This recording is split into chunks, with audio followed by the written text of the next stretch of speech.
from the Library of Congress and the Smithsonian National Museum of African American History and Culture. Okay, this is room tone for about 20 seconds.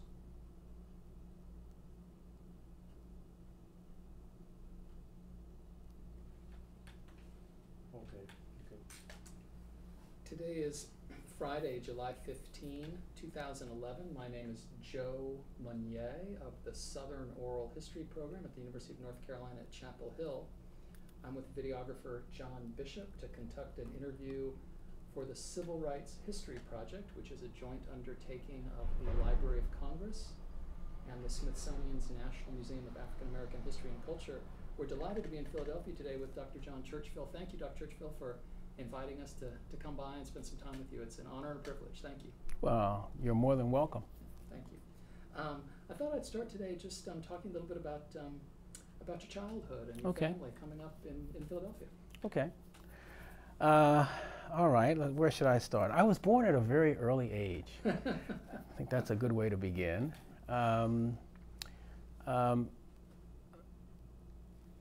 I guess I can think of a couple of incidents that were life-changing, so I'll talk about those. When I was in about the first of all, I was born with a very extreme case of myopia. So I went to a sight-saving school. Back in those days, they had a sight-saving program. And when I was in about the 5th grade, I experienced my first set of circumstances where I faced discrimination. And it's interesting because I wasn't discriminated against because I was black, but because I was a sight saver. In that school, we had, it was in a regular school. In fact, it was in T.M. Pierce School, which is a school in North Philadelphia. I believe it's at 23rd and Cambria, if I remember it correctly. And at that school, which was a, quote, regular school, they had a sight-saving program. And of course, what sight-saving was is that we had larger print, we would print larger, bigger lines. And we had a safety patrol. But there was segregation in the school. The regular students were where they were. The sight savers had their own lunchroom. Sight savers had their own safety patrol. I was on that safety patrol. The problems of the segregation, if you will, and discrimination was that a regular safety could tell any student, sight saver or regular, to do whatever they needed to do, but sight-saving safeties, and I was one of those, could only talk to sight savers. So when I was in the 5th grade, I got very upset about it, talked to one of my teachers, and she suggested that I run for student council and raise the issue there.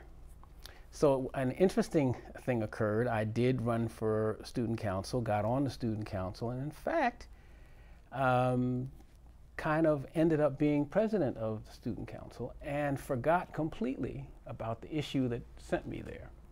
So I took that as a learning experience as I reflect back that the error that I made in 5th grade was to think that, to forget my identity. And my identity at that point was a sight saver, and my role was to make sure that I fought for the best interests of sight savers. Well, I got caught up in the fun of being accepted by the regulars as the school president and lost that focus. And so that lesson, which of course I didn't learn in 5th grade, but I certainly learned it afterwards, helped me to focus as an older person. By the time I got to high school, I figured out where I had screwed up. Another event when I was in 7th grade that could have changed my life forever was being bullied. And people talk about bullying today. Gee whiz, was I bullied. There was this guy I won't mention his name. May he rest in peace. But he used to beat me up every day, and my first way of handling it was to try to run away from him. Every time I tried to get away from him, he would beat me and make it worse because I avoided him. The next thing I tried was to fight him back. That was futile. He was bigger, badder, and better than me. And so he would beat me worse. In deep frustration, I talked to some student friends of mine, and I said, hey, I talked to my friend and said, look, what am I going to do? My friend referred me to a young man who was of Ukrainian descent, who told me that he'd take care of it. Now, I got to tell you about this guy. I'm not going to mention his name, but I got to tell you about my Ukrainian friend. He was a Nazi. He could just about quote verbatim Mein Kampf. He loved the ground Hitler walked on. He talked about him all the time. But there were some weird things about this young man. It's in high school. This is in, yeah. The weird thing about him is, one, he wasn't blonde-haired and blue-eyed. He was brown-haired and brown-eyed. And he wasn't a German. He was a Ukrainian. The second thing is his favorite teacher was Jewish, and not the German teacher we had on staff, who was a rabid chauvinist. And to show you how she felt about the black students in her class, she told us all we had to do was fly airplanes while she taught the white kids on the other side of the room. Anyway, and Russell couldn't stand her. His best friend, I shouldn't have mentioned his name, but it's okay. His best friend was not German, but an African American. And of course, he didn't come to the United States because he benefited from Nazism. So, I said it was kind of anomalous, his whole interest in it. But anyway, what he did was he told me he'd help me out. So the next day, he brought me a zip gun.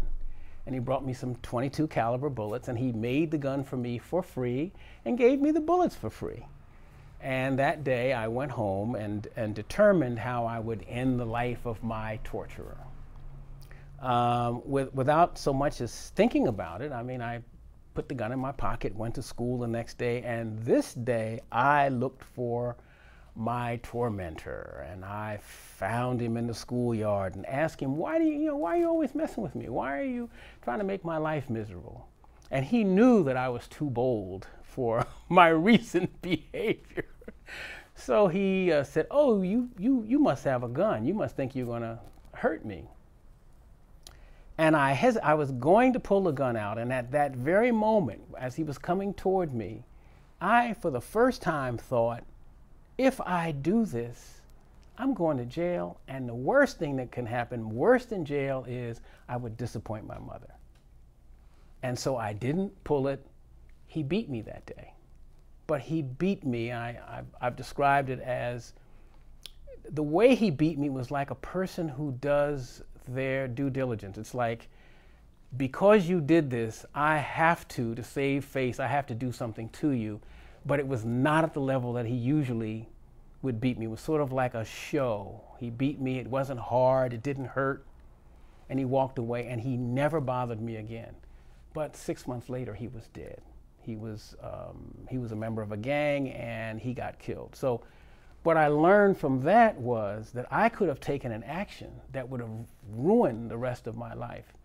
And until the moment it hit me, I didn't even consider all those things that I considered on the day that it happened. So those two, I would say that those two childhood memories, aside from the fact that those were memories that really shaped the way I think, helped shape the way I deal with problems, looking for solutions other than killing people. And the other person who was really strong in my life was, of course, my mother, who... May I interrupt for just one quick sure. To follow up on that one question before you talk about your mom. Was that bully white or black? He was black. Yeah. Mm-hmm. So, and of course, in those days, the only notion I had about race in that time was the way my third grade teacher talk to me. Because one day, and by the way, the guy who gave me the gun, we had gone to school. We stayed in sight saving from second grade through 8th grade before people go to junior high school. But in 3rd grade, this German teacher looked at me and said, "How's your mammy?" And I felt funny about it. So when I went home and told my mother that the teacher said, "How's my mammy?" and it was something about the sound and the tone that wasn't cool, and my mother said, "When you go back to school tomorrow and ask her how's her mammy." So, I mean, but I knew there was something up. But it was a mixed group of kids. I mean, we had black and white students. So I didn't have a sense, except for that teacher. And the other thing, there's something else that we had to deal with in school when I was going to school, was our teachers and counselors, except for I had 2 teachers that I remember, Mrs. Maines and Mrs. Korn. These were teachers who were very supportive, always encouraging us to go do whatever we needed to do. But there were counselors and other people who would constantly tell us, you need to go to trade school. You need to go to, don't try to go to college. You'll never be able to get anything. You'll never be able to go anywhere. And there was one guy, when I was in the 9th grade, I remember him very specifically. One teacher, our social studies teacher, and I give him credit. He had his ideas about, don't even think about, he would just tell us straight up, don't even think about, go to college if you want to, but don't think about getting a job or being able to do anything. What I will teach you, he didn't teach us social studies, but what he taught us was, and I give him credit to this day, he made us get newspapers, and he taught us about the stock market. He said, take practice, buy some stocks. This is all theoretical. And he would make us follow those stocks every single day, so that when we got out of his class, even though we knew no social studies, we knew how to invest in stocks. So I give him credit for at least giving us a skill that we could, and he was very clear about, the way money is made in the United States is nobody gets rich from working a 9-to-5 job. So the way you're going to be able to do well is to get into the stock market, start small, and just keep doing it as a side thing. Keep doing it, and you'll end up. If you believe what other people tell you and you go after a job and think you're going to work for 25 years and you'll live on whatever they give you, the watch and whatever. So I give him credit for instilling in us, he gave us more social studies than the curriculum called for, but I really appreciate that. That was a lesson that was really helpful. So I was going to go in and talk about the other major influence on my life, which came up in that moment when I decided I better not use this gun. I absolutely loved my mother, and I know every kid loves his mother. But because we developed a friendship. She only had gone to high school, but she was well-read. She loved music. She was a musician, and we could get into these deep conversations about different things, and she was very open. She was very, she looked like a traditional person, but her mind was non-traditional. She was open to new ideas. She was open to, she never made excuses for injustice wherever they were. She was just,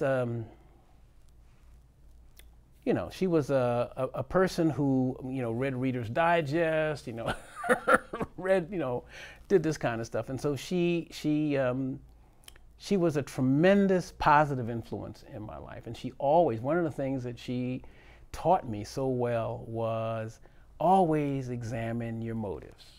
Whenever you think about doing anything, think about why you're doing. You need to know why you're doing whatever it is you're doing. It may look like it's good to somebody else, but you need to know what your motives are. and examine those motives and make sure that they're in line with what's right. So, so she was my best friend. And so. Pause there just 1 second. Yeah, we're ready again. Okay. Okay, we're back on after a short break. Dr. Churchville, you mentioned your mother was a musician, and I know that music would be very important for you as well. Yeah. Can you talk a little bit about her music and how you came to Okay. Yeah. Yeah. She was, she went to Temple to take music courses because she was a singer, and she had an opportunity as a singer. I don't know who the impresario was, but there was somebody who heard about her and offered her an opportunity to do whatever operatic people do, and she turned it down on the basis that she wanted to raise her children, and she wanted to, you know, just do that. But in the meantime, she had a choir called the Village Concert Choir, and we lived in the heart of North Philadelphia. And on summer nights, you could hear this choir of maybe 10 to 15 people singing Bach or Mozart or some other thing, Negro spirituals as well. I mean, it's a fully rounded thing, and so there was a sense in which she brought, if you will, culture to the neighborhood, and people would just come outside and just listen as you know, as the group was rehearsing and singing. She also had you know, did individual voice lessons, piano lessons, and voice lessons, and I kind of learned. There was a time when she got ill, and there were students coming, and I kind of figured out how I could fake, fake doing the teaching, and it was easy because I was around a lot, and I would hear, you know, Saturday after Saturday, people coming making the same mistakes, and so what I would do when they're doing their piano, so I would I got into the habit of knowing what the right chords were, what the right changes were, what the right notes were, so that when I had to sit in for her, the student had no clue that I couldn't play, but I could say, no, that's E sharp, you keep, I mean, I'm sorry, that's E flat, you keep playing E natural, and that's why it doesn't work out. You gotta play E flat. That's better. So I would sit there, and the student would think, oh, this guy knows, you know, he's young, but he knows what he's doing. Well, her music influenced me. I was very interested in music when I was in high school. By the time I got to be a senior in high school, I was in the Simon Gratz High School choir. I used to direct it when Joy Goins Smith, who was our directress, she was notoriously, may she rest in peace, but she was notoriously late whenever we had our concerts and recitals. And so, gee whiz, I would be the one who would conduct the choir on those occasions when she was a half hour late and we needed to go on and do what we were doing. I got very interested. In fact, I won a music scholarship to Temple University. And we had this group of teenagers who would sing, you know, we did pieces. In fact, one summer, we put together the operetta Gilbert and Sullivan's Trial by Jury. And we just kind of put it together and went up there in Germantown at, I was still living in North Philly, but there was a Germantown Women's Club or something. There was a place where there was a stage, and we just did the whole thing with the costumes and got people to come. It was a kind of fun thing. So that's one of my happy music memories. The other thing too is I started playing. Wait, excuse me, just wait just a sec for the bells, chimes on the hour here. Okay, we're back. We're back after a short break for the chiming of the clock.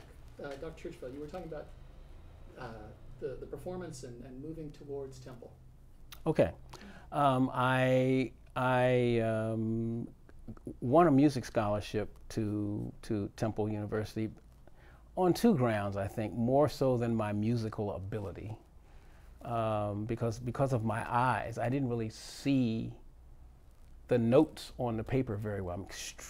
Was extremely nearsighted, but I had a great ear, and if you played it or I heard it, I could get it.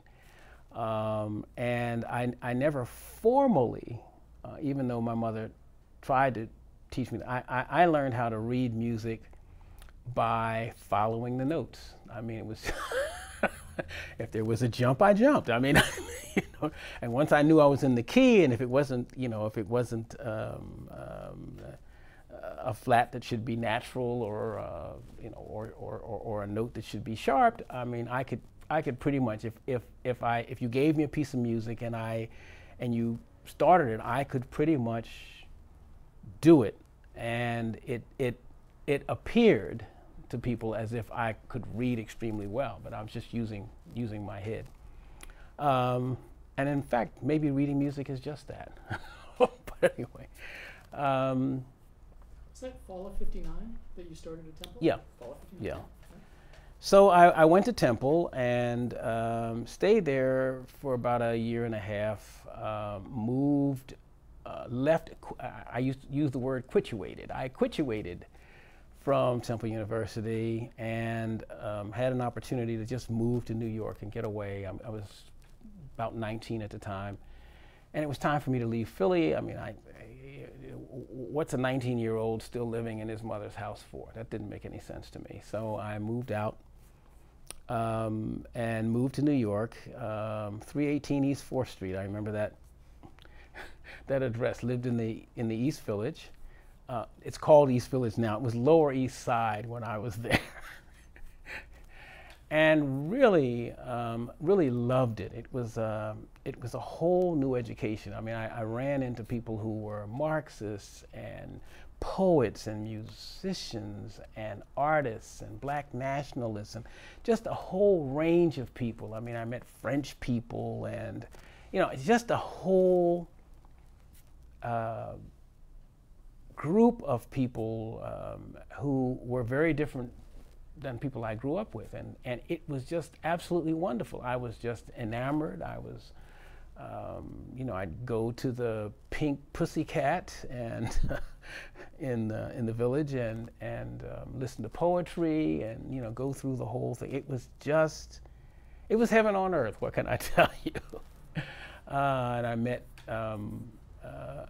musicians, and I used to do, while I was in New York, I did some playing. I was a jazz pianist and did some playing, but mostly I was listening and just kind of learning and kind of enjoying the thing. I'm sorry. Go ahead. Would you have said before your arrival in New York, was your household a political household? Were you someone of kind of a political kid, young man? No, not really. I was the sort of the radical. I used to have these little discussions with my mother about the church, for example, as being gutless and irrelevant, and she, you know, her thing was, hey, I love Jesus. You know, if you got any problems with him, you know, I agree with you 100%. The church is so I mean, I couldn't do much arguing. You got any problems with Jesus personally? No, not really. But what Christians? Yeah, I agree. Yeah, the Crusades were horrible. Yeah, I mean, you know, he would not have sanctioned that. So that was the thing.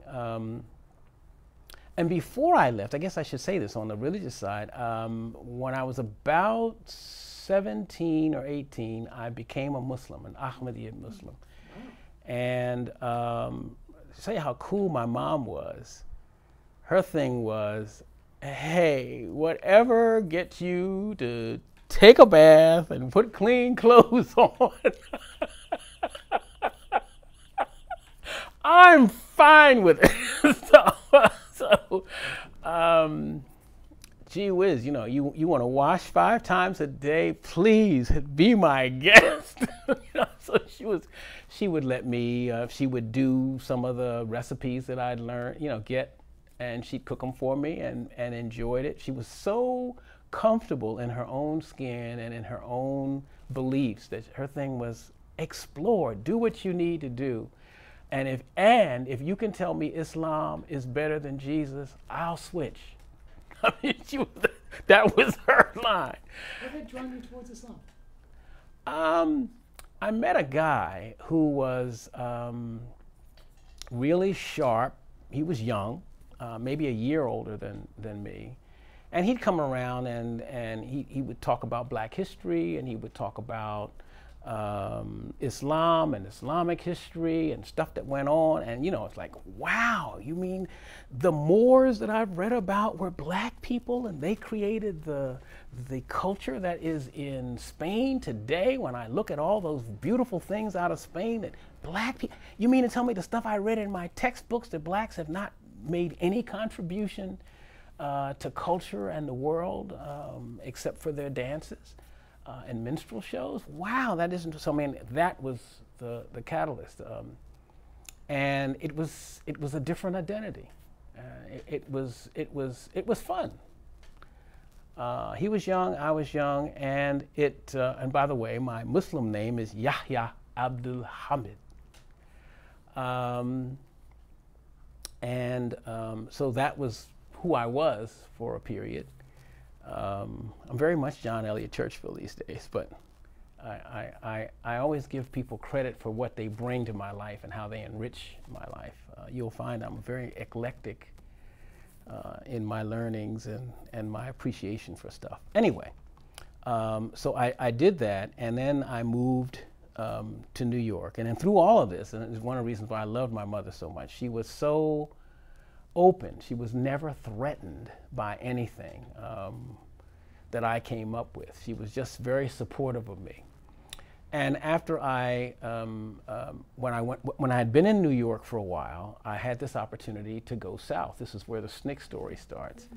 I had this opportunity. I was working as a janitor at Columbia Presbyterian Medical Center in Harlem. And there was this bus that needed to go down to somewhere in Georgia, but it wasn't Atlanta. SNCC was having some kind of retreat, and the bus was supposed to be delivered to them. And I kind of lost my job, and there were people living in one of the negative sides of running into all these wonderful people that I met is people were always looking for a place to crash. They never paid rent. They just came, ate my food, stayed in the spot, brought their friends. And I was at a point where, you know, there were like 5 people in my apartment that I was responsible for the rent for, and it was rent control. I think it was something like $50 a month. It was ridiculous. But anyway, I decided I don't have anything to do. I'm not working. I'm not planning to go back to school now. I mean, sure, I'll get on the bus and take a ride. I mean, it was purely a matter of taking a ride. So I went with some other guys, and we went down, and when we got to Georgia, I was really impressed by the young people that I met, who were my age and white and black, and they're like all college students, and they're talking about freedom, justice, and equality. And I'm like, okay, I can buy this. And so I hooked up with Reverend Charles Sherrod, who ran the Albany part. In fact, I just heard or read that I believe he's still in Albany. Yeah, I haven't seen him in many years, but I was under his tutelage and under his wings, and I know I was a mess. But anyway, at the time, I went and I went to Albany. And I was assigned to Lee County and Terrell County. And later, I also worked in, and I don't remember what county it's in. I don't remember whether it's Lee or Terrell or some other county, but I worked in, it must be, maybe it's Sumter County, Americus. Yeah. Is that in Sumter County? I'm not certain, but okay. I think that's true. Yep. Okay.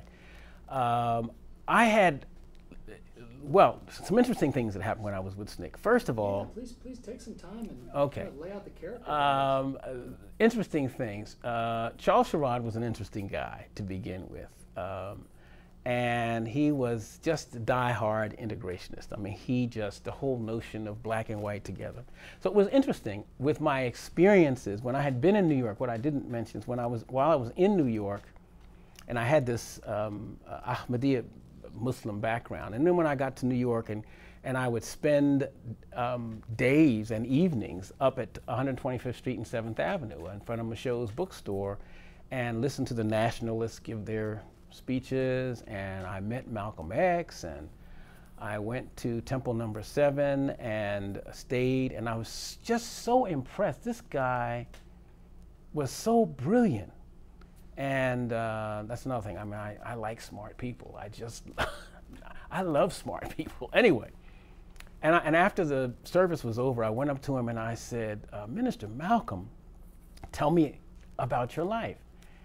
And he said something that really, he said, my life is irrelevant. Where I've come from and where I am now is irrelevant. What matters is that we as a people get our act together and forge ahead and do something, you know, for ourselves and stop waiting on other people to do things for us. And that just, the humility, and he was hot stuff in terms of the press. I mean, everybody was vilifying him, but he was hot stuff. I mean, everybody was, you know, Malcolm, Malcolm. And his whole demeanor was, I don't matter. Getting your head straight matters. Getting the rest of our heads together matters. And that just stuck, it just rang in my head. So when I went down to SNCC, I was a black nationalist by the time I went down to SNCC. And Sherrod understood you that way? He understood me that way. Yeah, I think he understood me that way. Yeah, he had to, because I had a white partner. And when I went out with my white partner to register people to vote, the black people that we dealt with would always look to the white partner because they were dealing with the power symbol.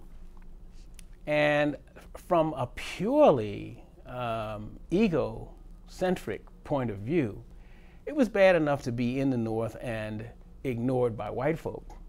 And it was just intolerable to be ignored by my own folk. I mean, I couldn't take it. So I went back to Charles Sherrod. I said, look, man, I need a black partner. I don't want to do this with a white partner. And I had no problem. This was not personal, it was business. I mean, I loved every person that I met in SNCC. It wasn't that, it was that I needed to work with a black partner, and I had a way, I believed that I had a way of getting more young black people to register to vote.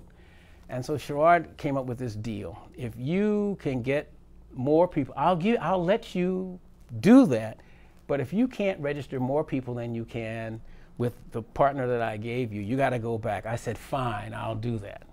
So I got a black partner, and that's when we started working in Americas.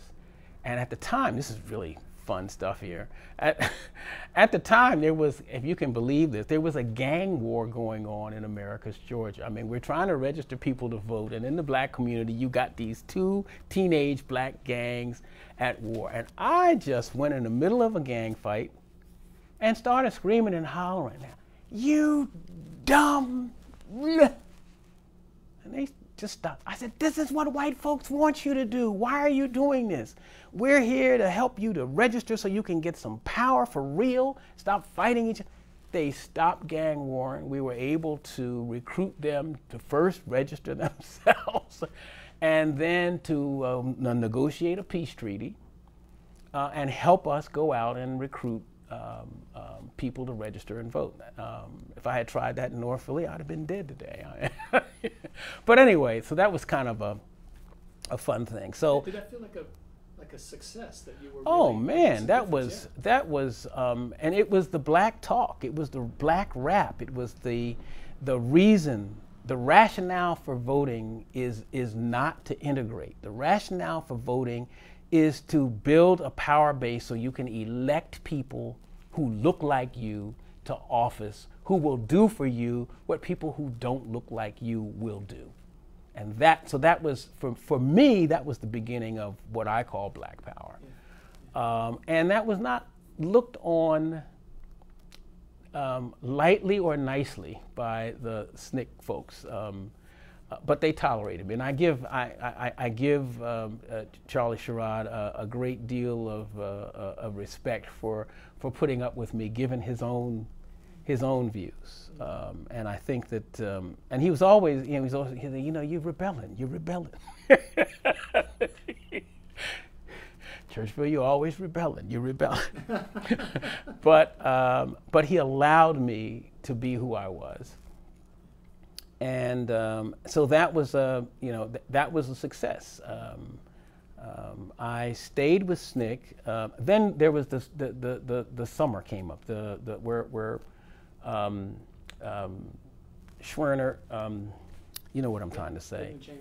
There you go. We're 64. No, that was 63. It had to, or maybe was it early? I think it was 60. It wasn't 63.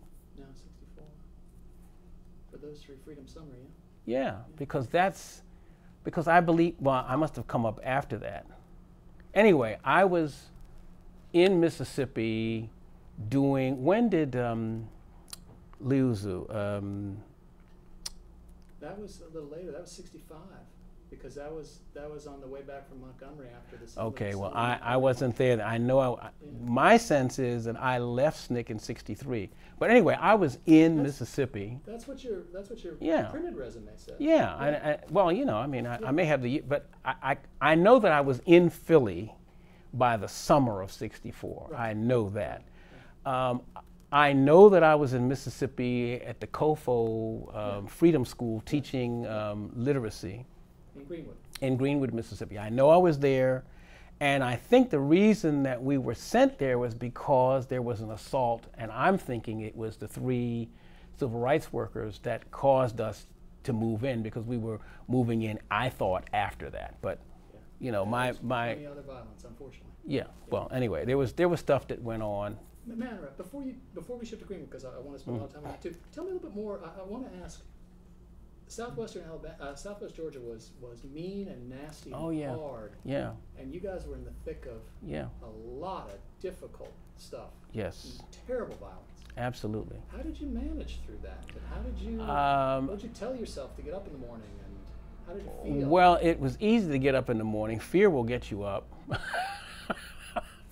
I have never been so scared. In fact, I blame my high blood pressure on my experiences in Southwest Georgia. It was scary, but at the same time, here's what's so awesome. When you're with people who are committed to something that's good, and you're not the only one who's afraid, everybody's scared, you start singing. I mean, for the time I was there, Jesus was the man, you understand? I was a Muslim, but I did not pray to Allah when I was in Southwest Georgia. I prayed to Jesus. I had in fact, I had the nerve at one church meeting, a deacon prayed some nonsense, and I stood up and I said, we're in this real situation, and you don't believe what you're talking about. And I just kind of castigated this guy. I mean, young, arrogant kids will do that to you all the time. But anyway, I kind of castigated him for, and offered instead a real prayer based on fear and, look, God, help us. The Klan was outside. They're talking about burning the church down. We don't need a old Father God in whom the world. No, we need help. Get it real. Get to the point. God knows what's happening. So that was interesting. That was an interesting experience. But yeah, the whole crew. I always separated my ideological concerns about blacks and whites from my personal stuff. It was never personal for me. I love people, and but anyway, go ahead. In this time, did you develop a sense of an opinion about SCLC and Reverend King?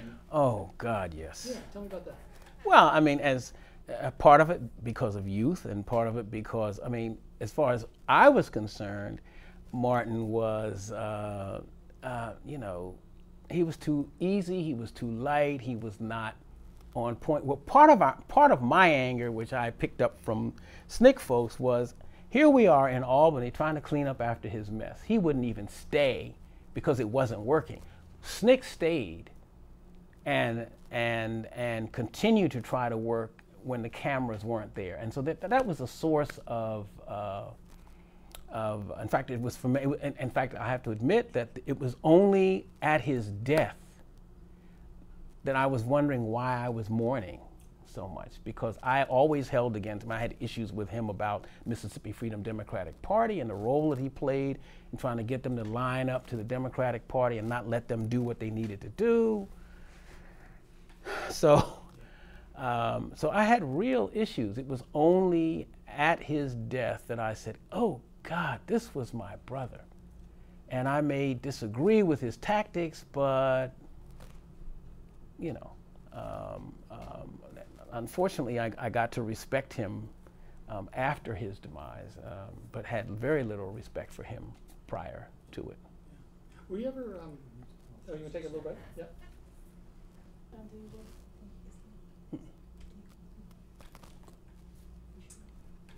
Okay, we're back after a short break.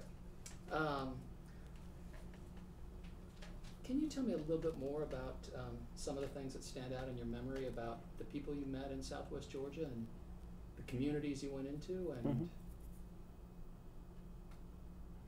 Yeah, I think the communities that most affected me, well, first of all, I fell in love with the people in Albany. I remember our mass meetings on Monday nights, if I'm not mistaken. Again, but it was one regular night every week.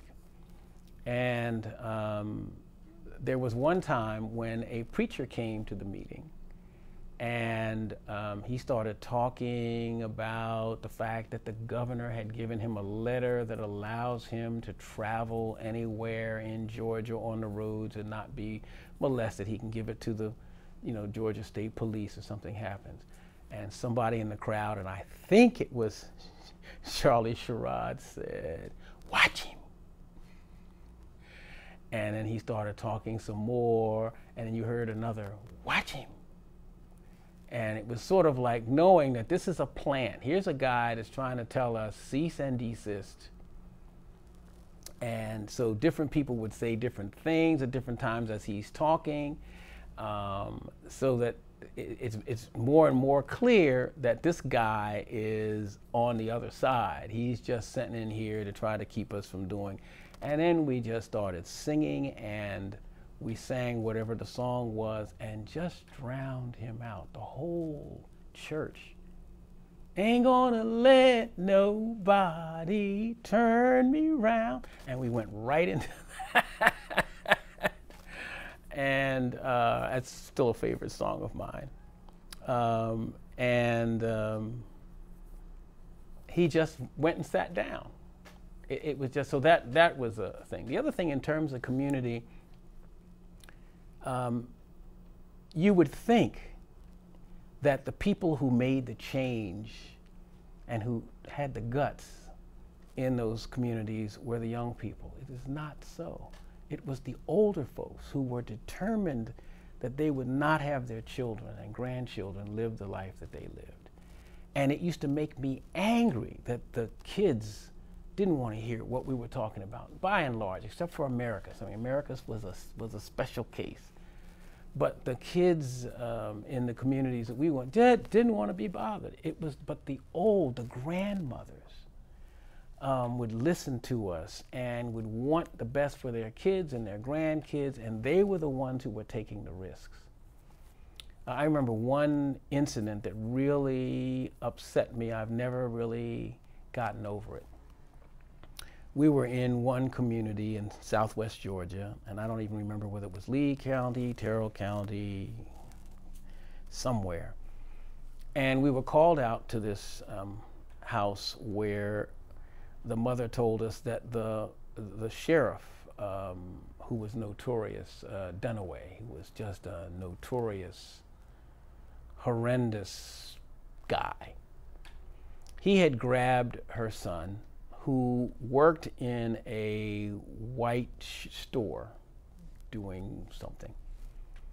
And the baker, a bakery truck driver, had raped the boy's sister.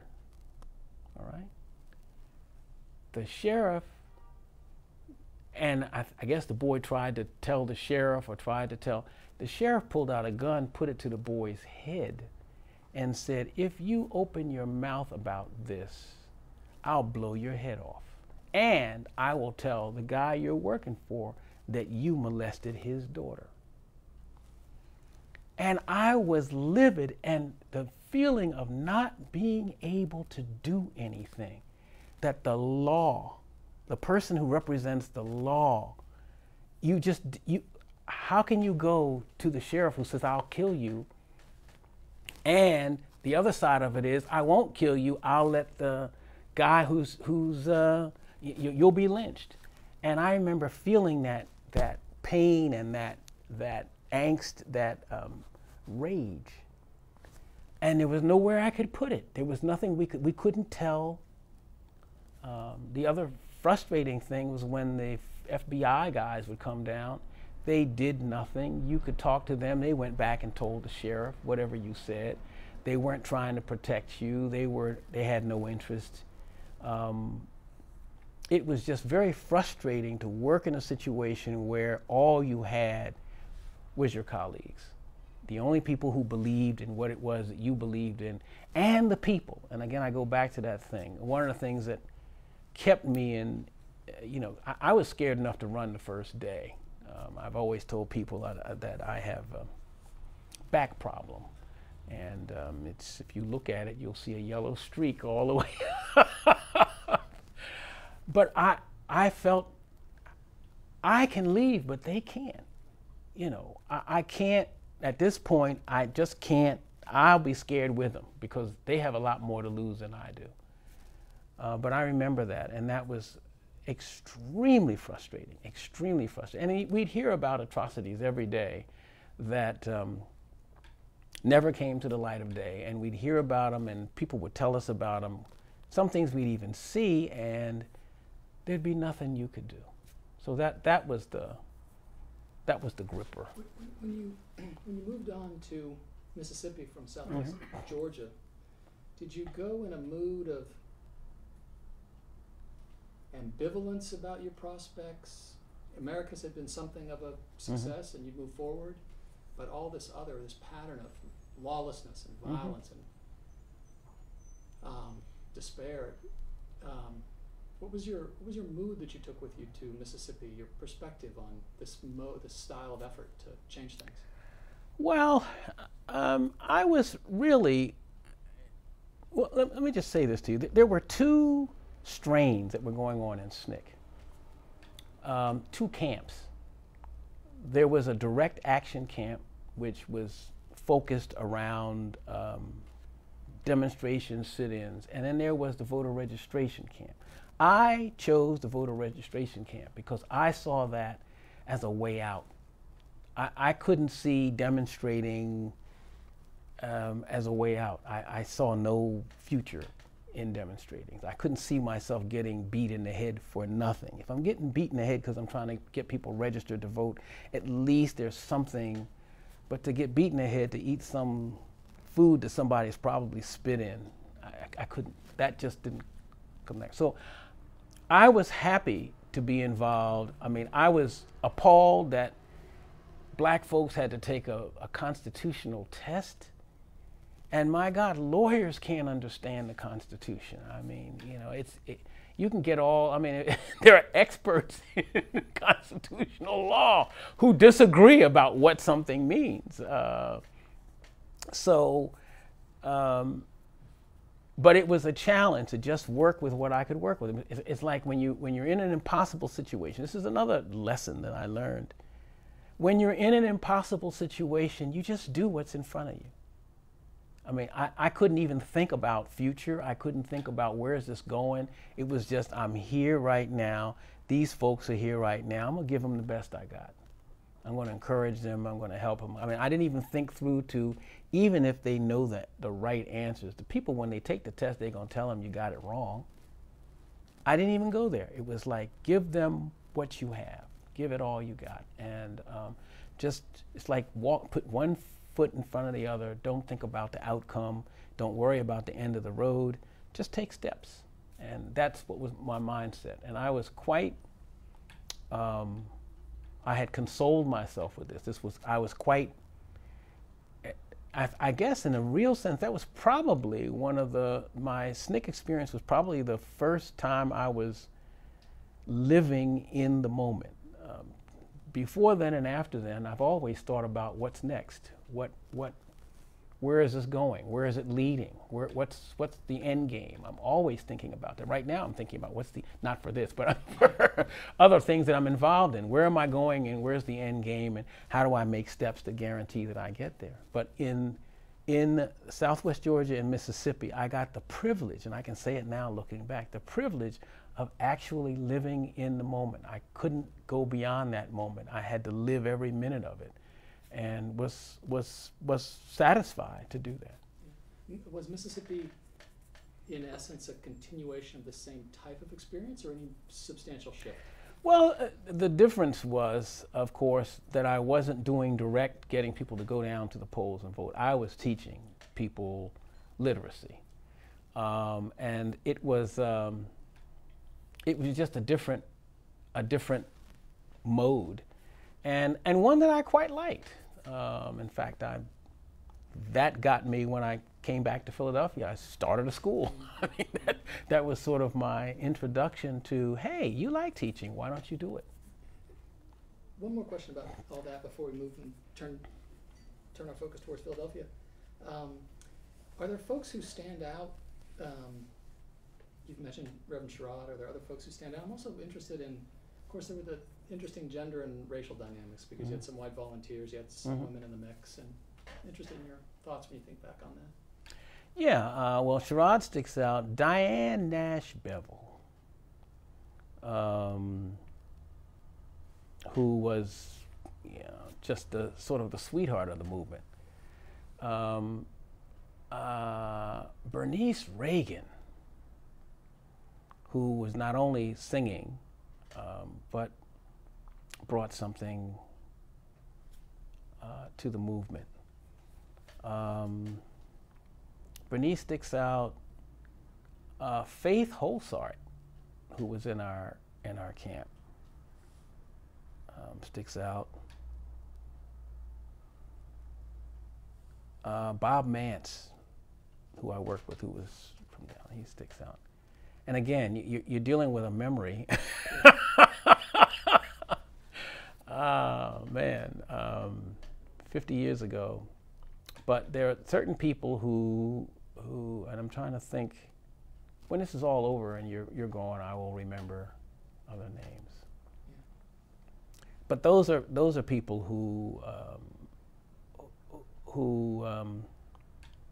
and then there were community folks.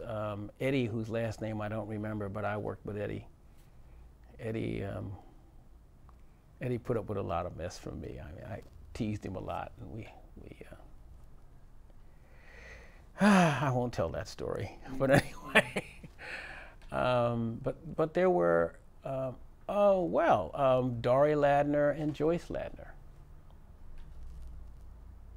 See, it just comes. But they were, and John Lewis. And I'll say this, I disagreed with John Lewis's view, but I respected him because if you awakened John at 3 o'clock in the morning and asked him what his principles were, he would tell you. Whether he was asleep, awake, he would say what he had to say, he would stick by it, and no matter what criticism he got, he would not come back at you. He would let you do that. And to this day, I respect John. I mean, John Lewis would have to do something absolutely horrendous. I mean, he'd have to do something. I mean, he'd have to kill 50,000 people. And the first few people he killed, I said, well, you know, got to be some residual. But he would have to really do something really atrocious for me to say, that's not the John Lewis I know. He was a kind of weird inspiration. I disagreed with his views, his view about, you know, us together. Yeah. No, well, Soul Force, I like that, but it's just the integration. Yeah. I had issue. I saw a difference between justice and integration was not necessary. I saw justice as necessary, and justice, and people can choose to integrate on a personal level. That's fine, and but the economy has to be open to people, and people need to have, you know, opportunities to live their lives without being held out. But that's not integration. That's economic justice. And so I had, you know, I'm a category person. So I had separate categories. But what I loved about John is that he was passionate. I mean, this was stuff this wasn't a script that he didn't say what he said because the cameras were there. This guy talked this stuff when he's sitting alone with you. He said the same thing in front of the cameras. He would not back off. He would say what, and I just respected him for that, and loved him for that. You know, so he's a guy that, which shows you can disagree with somebody and really, really respect them. You know, and he's the one I take my hat off to still. Yeah. What collection of factors drew you back towards Philadelphia in '63? Ah, here comes the other story. There was a point that I got in SNCC where it was like, look, this is not working for me. This is not. I went back to Atlanta, and there I joined the Nation of Islam and became a black Muslim this time. And I joined the mosque in Atlanta, and I was trying to recruit SNCC people to the mosque. And Jeremiah X was the minister there, and I immediately started trying to do some organizing in Atlanta in a place called Buttermilk Bottom. At the time, Buttermilk Bottom had no paving on the street, a very poor black community. And my theory was, because I was a true believer in the sense that I felt that the black Muslims could do, were exactly what black people needed. They needed to focus on developing themselves and stop trying to be nice to white folks. Let's just do what we need to do. And so I was active in trying to organize Buttermilk Bottom. And For the mosque. for the mosque, yeah. Well, actually, it was when I say for the mosque, it was, yeah, I guess it was. And Jeremiah was very open to my ideas, because my thing was, look, man, we don't need to have everybody being black Muslims. Shouldn't be our goal to recruit everybody. We need communities in Atlanta who will stand up for us, so that when you make a pronouncement and the press starts messing with you, you've got community people who say, hey, we think he's a great guy and we support what he has to say, and that will make them back off. And so he said, okay, he let me do that. And so what I tried to do was to develop some kind of small little economic program. I hated selling Muhammad Speaks newspapers. I ain't like selling newspapers. I've never been a salesman.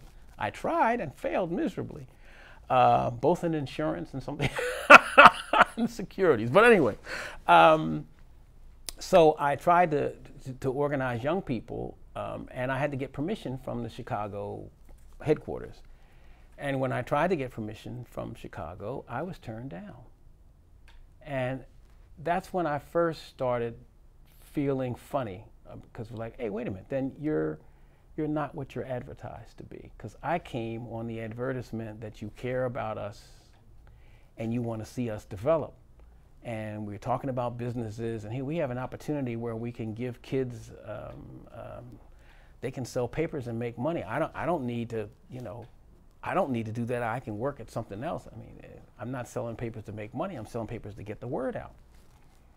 So in the meantime, I started going to Atlanta University and talking to people and trying to recruit college students for the mosque, because my view was a little bit with my friend Du Bois. I mean, we got a talented tent that we need to tap, so was able to work, and we got some other professionals in the mosque, which I thought was a kind of big deal. So three of them and me got together. I mean, I was nowhere near where these guys were, but we had a mathematician, we had an economist, the guy who was working on his PhD in economics, and there was, I forget right now what the other one was, but I mean, these are guys who have studied and who are at the university and who are Muslims. And they came up with a project to just be a little bit more proactive. It's like, we've got an opportunity here. We had Jeremiah, so he was, when anything happened in Atlanta, the press would come over. Jeremiah, what do you say? I mean, that was like a big deal in those days. I mean, so we'll listen to these other people, but we want to hear what you have to say. And so anyway, these guys came up with this proposal and flew it up to. I mean, I expected mine to go down. I mean, who am I? These guys flew it up to Chicago, and it got shot down. And at that moment, I continued to be a Muslim. I loved Jeremiah because he was just a good guy. He was very personable. I mean, I'd hear him preach and say certain things, and then we would talk privately. He was a good guy. So at that point, I was losing interest in the Black Muslim movement and ready to come back to Philly. And it just so happened, it was just sort of happenstance that he got transferred. They wanted somebody else who he didn't like to take over Atlanta after he had built it up. We doubled the size of the mosque. And he got sent to Philadelphia. It was just natural. He said, hey, John, come with me back to Philly. I'll make you, because I was secretary of the mosque down there, I'll make you secretary of the mosque. We'll be okay. I come back to Philly with that in mind. And what happened politically, there was somebody else who was the secretary here. And then the politics, Jeremiah had to, and I know he didn't just tell me that, because he was really straight with me. He would tell me, look, man, I remember one time I got very emotional about the messenger, and I was talking about how wonderful, and he said, John, get a grip.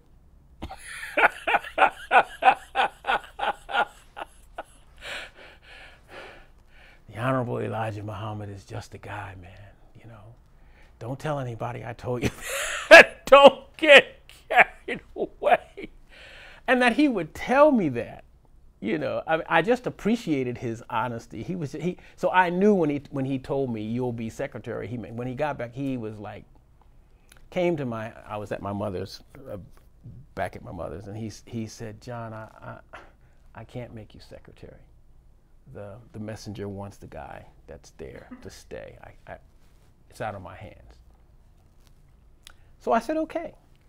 And immediately, I think I was back in town maybe a week or two, and I hooked up with the Northern Student Movement. I mean, I had to be, and I went to North Philly, and I, was familiar with North Philly, and I went over to an area of North Philly that I hadn't been in before, around Ridge Avenue, Ridge and Jefferson.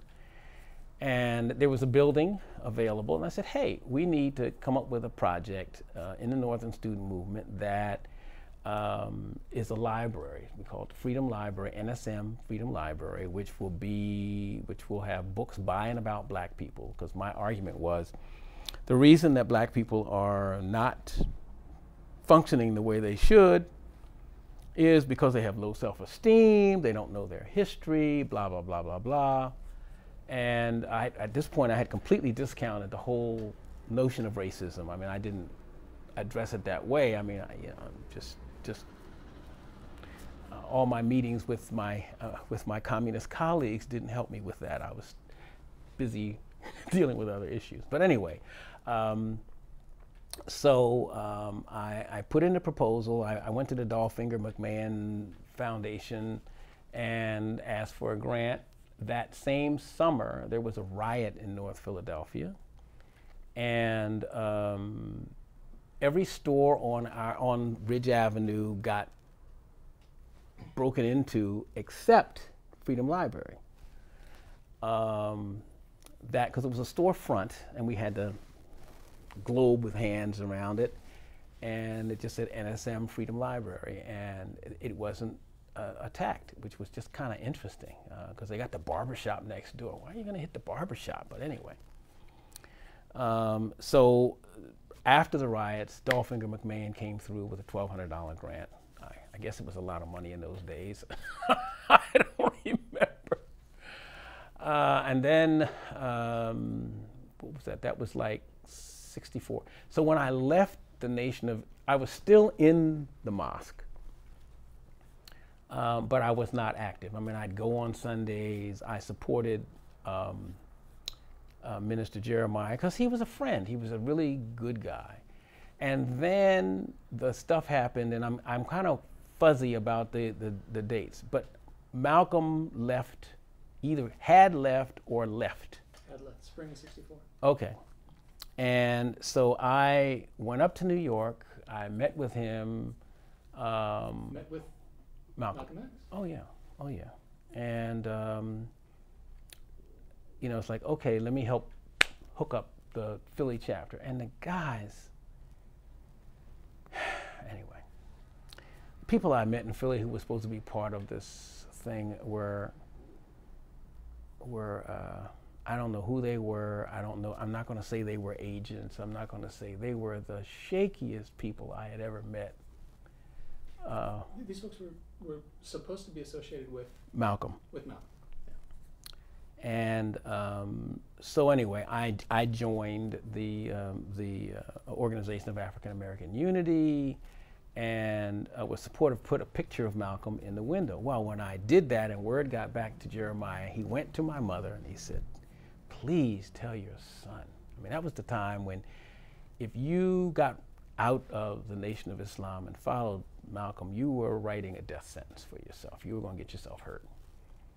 Well, I'm glad that Jeremiah was my friend because he told the people, the Fruit of Islam, don't touch him. And he begged my mother, please talk to John. Don't let him continue with this stuff. He could get hurt. And he was pacing up and down. She told me when I talked to her about it later, he was pacing up and down the floor. You know, I can't be there to protect him every step of the way, you know. And so the mosque had given me chairs and tables for the Freedom Library, and they just came and took them back. But they didn't touch the building. They didn't touch me. They followed orders, so to this day, even though Minister Jeremiah has passed away, he's another guy who I absolutely love, respect. I got to tell you one other incident with him that comes up later. There was a time when I converted to Christianity. In this midst? It was around 66. Okay. It was, yes, it's within that time frame, but 2 years later, because that was 64. In 66, I converted, but this was like a personal conversion type thing where I had an encounter where I realized that, hey, Jesus is real, and this. I mean, I wasn't in church. I mean, this is in a house, in my house. But it came a time when I had to debate Jeremiah X. And it was the funniest debate that you ever want to see, because I stood up there and talked about how all the good things I learned from the Honorable Elijah Muhammad, how great Jeremiah X was, what a friend he was. And I mean, I just told the truth. I learned so much from every encounter. I mean, I don't leave an organization and then trash it, because there was good stuff that I learned. I learned about myself. I learned about possibilities for us that I would never have gotten any other place, never would have gotten it in church, for heaven's sake. And so at that debate, I just preached Jesus, basically, and said, hey, the Honorable Elijah Muhammad is good. When I was a Muslim, I believed in Allah with all my heart and soul, but I didn't have an internal witness or knowledge that God was with me. And so when Jeremiah got up, I mean, This is a public scenario? this is a public scenario, and the fruit of Islam is standing around wanting to hurt me, because how dare I debate with? And I don't know who set the debate up. I didn't. And Jeremiah stood up and he said two things. One, I should tell you this before. Before we had the debate, I called Jeremiah when I had, because he knew I was out of the nation at this point, and I called him up and told him about my Jesus experience. And you know what he said to me? He said, John, because of a friend, he said, if I knew Jesus was what you told me he is now, I never would have trashed him the way I did. I mean, that's just the level of respect between us. He knew I wasn't playing, and so anyway, when we had the debate, the major argument he made was, he said, this is the first time we have had a Muslim to convert to Christianity. Most Muslims are converts from Christianity. I mean, who that much? And he said, and the worst thing he said was, you can tell by looking at John, we won't have anybody else who does that. People laughed. But that was, we maintained a friendship. I didn't talk to him that much afterwards, but, and that's why to this day, I mean, I have warm, fuzzy memories of Minister Jeremiah Shabazz. He was just a good guy. He was just a good guy caught in a situation where because he was good-hearted, I think he was pushed around by the nation. They like cold-blooded people who could get it done, and that's why they got rid of Malcolm. He's trying to protect. Hey, look, he was too sincere, too honest, too real, too. It's like people who go into an organization and look at the mission statement and say, "Wow, that's a wonderful mission," and they go do it. And the people in the organization say, "Well, we don't really want to do that. We just say we want to do that. You're going to cause problems if you really do that." So that's where that was. Can you maybe you have more to say about your reaction to his killing in early '65? Who? Malcolm's. Oh my goodness, I was devastated. I was devastated. One of the things I learned from Malcolm, and one of the sad things about what people were expecting from leaders in those days, people came to you, and if you were supposed to be a leader, you were supposed to have answers. So nobody comes to you and say, how can I help? They come with criticisms of what you're trying to say. Okay, you know, I'm the kind of guy, if I see you're trying to do something, I'm going to say, all right, this is what you need. Okay, we need to talk about policy.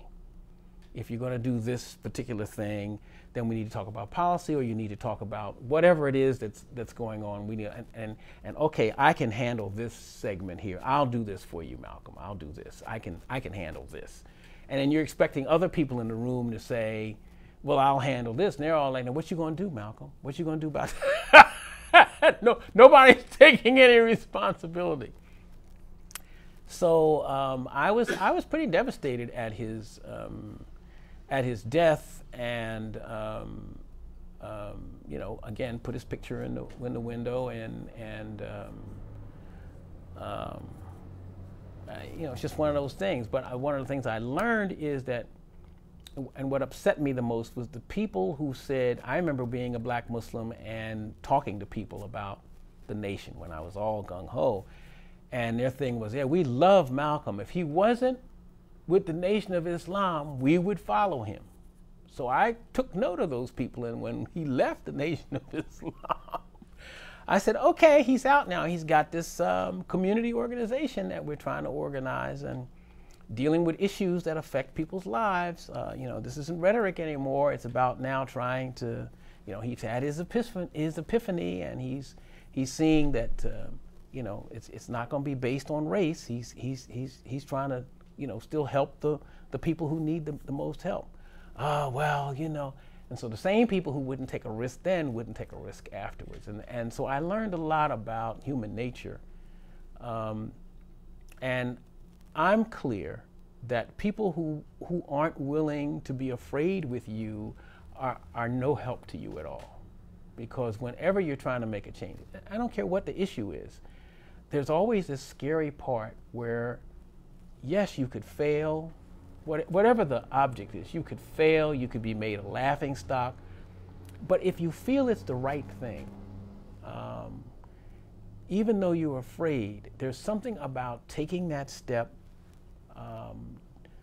In spite of how you feel, you do it, and there is vindication in it, win or lose.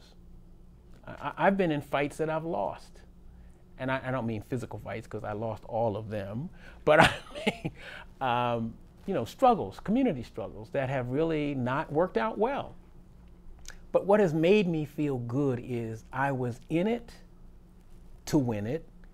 I took what I believed to be a principled position, and went on record with that position. And if I lost or we didn't get what we wanted, I can still sleep well at night because I was on the right, from my point of view, I was on the right side of the issue. And the way history works is eventually it comes back around and people decide to do the right thing at some point later on. And when they go back and check the history, they said, oh yeah, well he was for this 10 years ago when it wasn't popular.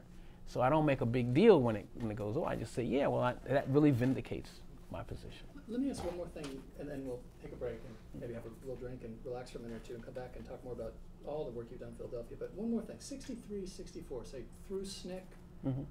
through the nation, coming up to Philadelphia, did you at that point, you mentioned in meeting some of the folks who were purported to be Malcolm's representatives, that you had a sense that maybe these guys were not who they said they were.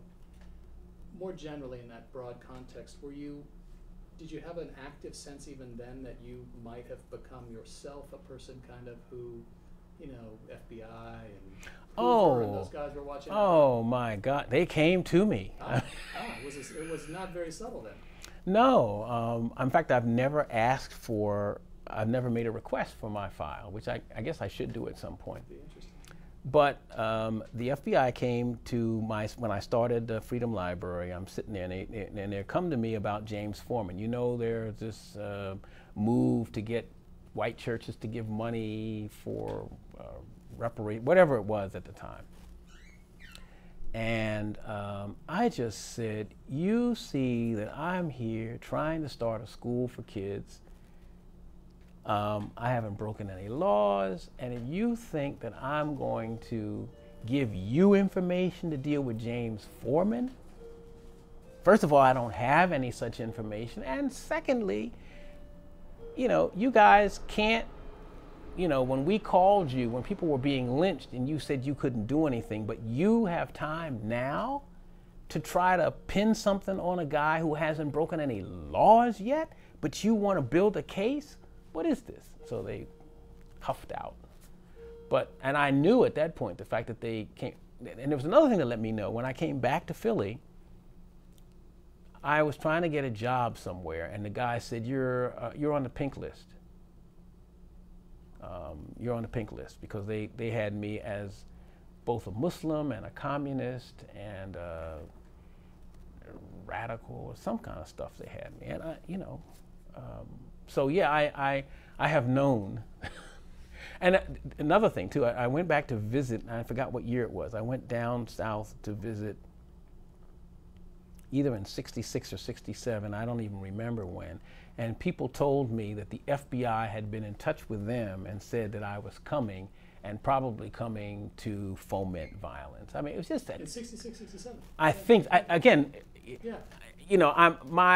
I cannot be accurate about my years. I mean, I tried to be as accurate as I could be in that, but some of these events, I can't tell you really what year it was, but I know it was after I had been back in Philly and decided to go back to visit. And folk from there said the FBI told them, watch out, he's coming, and it was just ludicrous. It was just, and it tickles me because I've never had a gun, never owned a gun, never advocated that anybody have a gun. I never advocated nonviolence in the sense that John Lewis did and does, but I never advocated violence. it was the kind of thing I always would think about, what would I do if somebody attacked my mother? Forget me, what would I do if somebody attacked my mother and I'm in the room? I'm going to sit there and pray for them? You better not think that. Or my kids, what am I going to do if somebody comes in here to attack my kids? So rather than take a position pro-violence, anti-violence, I said nothing on the issue. Rather, I talked about creative violence versus destructive violence, and that's, but anyway, that's Let's take a little pause. Thank you. Okay. Yeah, we'll come back. I tell you, I can go far. We're back on after a short break. Dr. Churchville, I wanted to pick up with your vision and the perspective and goals that you had when you opened the Freedom Library. Okay, I wanted to do a couple of things. One is my experience in SNCC and with the Black Muslim movement in Atlanta particularly made me see that Black history was something that not only energized me, but energized people that I met who had no sense of their history, who were just thinking they were stuck in a rut. And I saw people change their behavior. I saw people begin to have hope for the future and to begin to plan for that hope. And so I thought that a library of books by and about Black people right on Ridge Avenue in the heart of North Philadelphia, 2 blocks away from projects, high-rise projects, next door to a bar, would be the perfect place to begin to have people feel better about themselves. And so I looked at it from purely it was a faulty analysis, but nonetheless it was an analysis that the problem with Black people was we didn't know our history, and if we knew our history we'd be better off. Of course, that is the most fallacious proposition one can have, but hey, I was young. I was still 20, 21, I forgot. I was in my early 20s. 23 about. Okay. Yeah. So that was my rationale. And the school type thing, when we started, before I talk about the school, when we started, we were just collecting books by and about Black people and beginning to put them up in the library. And then we had Wednesday night history classes, and we'd have adults. And Wednesday nights were fun because we would get people from the bar next door. And what was wonderful is I began to look at people differently. All my life, people who hung out, in my mind, people who hung out in the bars were drunkards, whatever. And this is, of course, before, I believe it was before Cheers was on the air. So I learned before Cheers came on that people really like bars because everybody knows their name. And so when we had our Black history lectures, people from the bar would come over and would share their knowledge. I mean, you can't tell based on who knows what. And so sometimes I would have done my homework and my research and I'd begin to hold forth. And guy from the bar next door would say, no, that didn't happen until 1875. This is what happened, bang. And he starts talking. And then the other people would chime in, oh yes, well that was, have you read such and such, John? No, I haven't. Well, I'm gonna bring it to you next week. Before you talk to us again about this, you need to read that. And so it was a wonderful, it was both humbling and exciting because it helped me early on to realize you're not here to solve a problem. You're here to learn and elicit from people what they know and empower them to do what they need to do. And so your job is to provide an opportunity and take that same opportunity yourself to learn where people's heads are, to appreciate them, to encourage them. And so I learned so much from those early sessions, which were really booked as, I'm going to teach you Black history. That's how I started. And it got to be, let's talk about Black history and let's hope I can learn some along the way. And it was just wonderful. Then there was a situation where there were some kids who needed some tutoring. So we started, I wasn't doing any tutoring. I just let, people wanted to tutor. And there was one day, there were a bunch of kids in there and the tutor didn't show up. And I got stuck. I couldn't let them go home. I started tutoring, and then the next day the person didn't show, and then I was tutoring. And then in tutoring the kids, I'm discovering I'm trying to help them with work that they don't understand, and they can't understand it because 3 steps back, they didn't get that. So if I'm going to help them as a tutor, I've got to go back those 3 steps and build them up to where they are. And forget about what their homework is and go back and give them the fundamentals that they need so that they can catch up. And I started doing it. And of course, that sort of lent itself to, I'm doing this with kids who are in school and not having a great deal of success because it's hard. It's hard to be in 6th grade with a 3rd grade or 4th grade understanding and not getting it. And I'm trying to bring you up to snuff in a short period of time. So the idea came, let me start with some preschool kids who haven't been to school yet, haven't been corrupted by the terrible and egregious education system. And so I didn't know anything about teaching preschoolers. So there was a teacher that I knew, and I asked her to come through and teach. She said, fine. And she was using the look-say method. And she was working with the kids, and I'm watching, I'm sitting there, and when all of a sudden, she can't do it anymore. She's like, I can't do this anymore. I gotta work, I can't do this.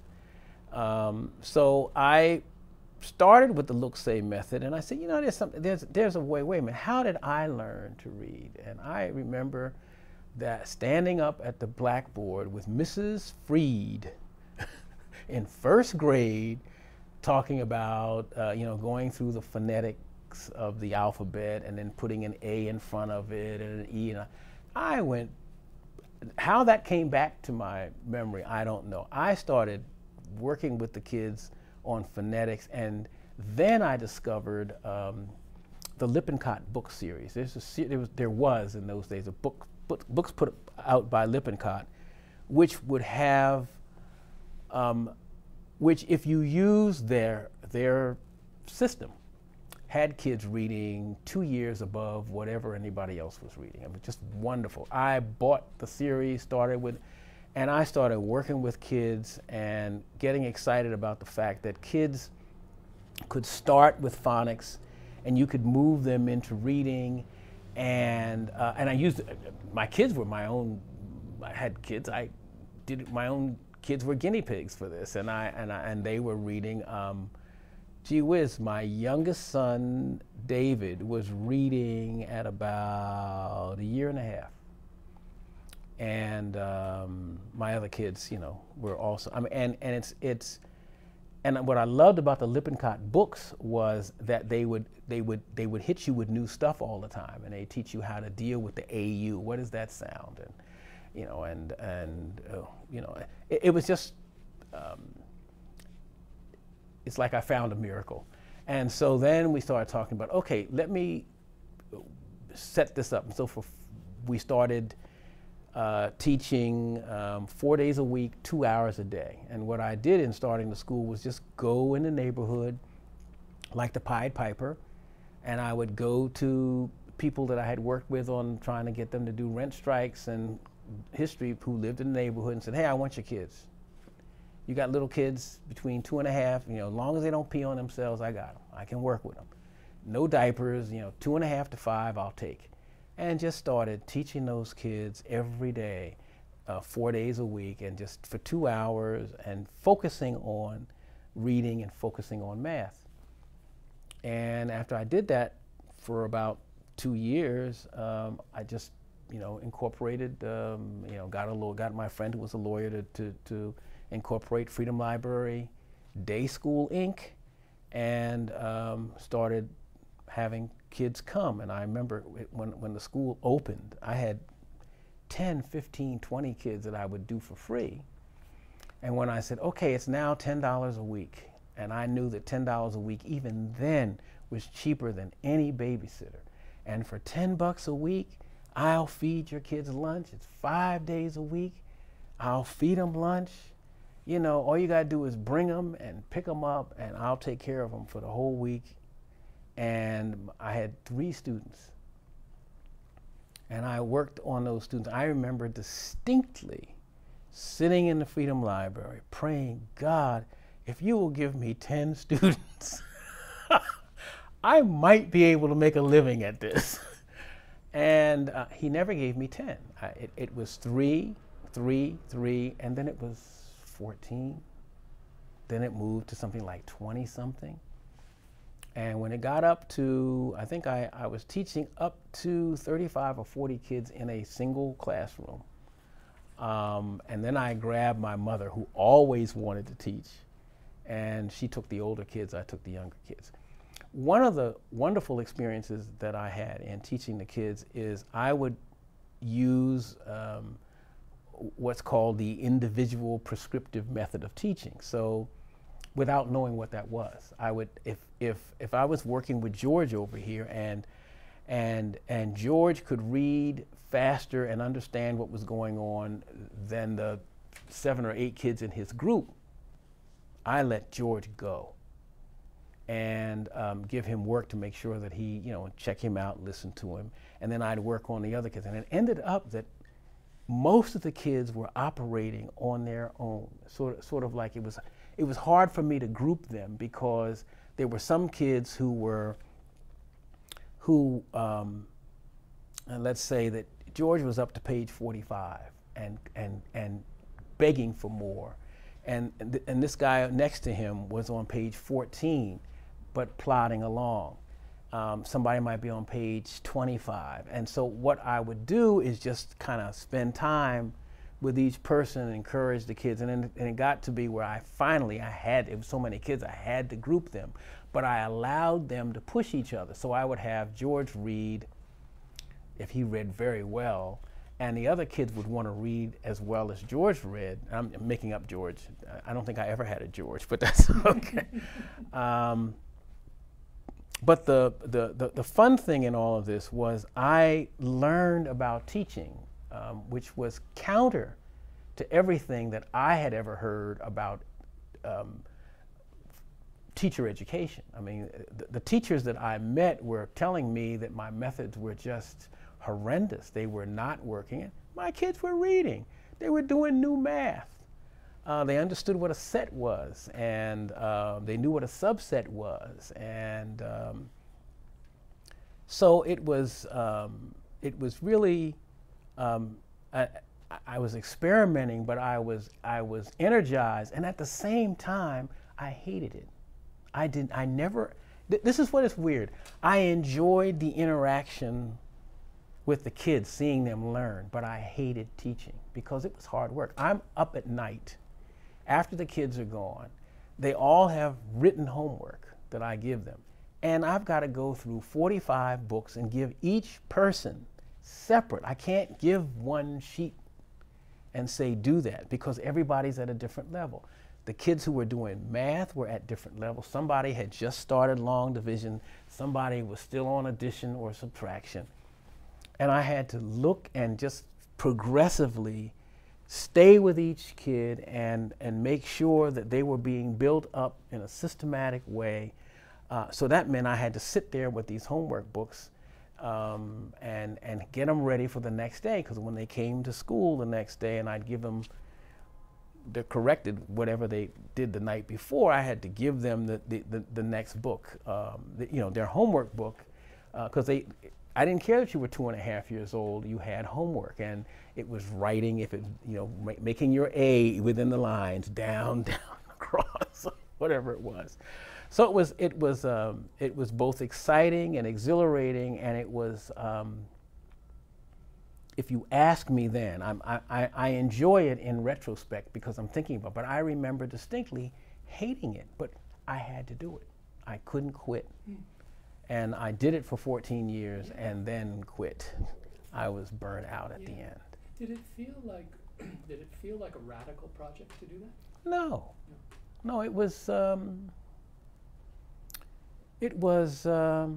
what was necessary. It was what they needed. I wanted to give them not only during this period, I ran into other nationalists who had schools, and their emphasis was on, in my view, on rhetoric. And so they had all of the black stuff, and they had the drums, and they had this.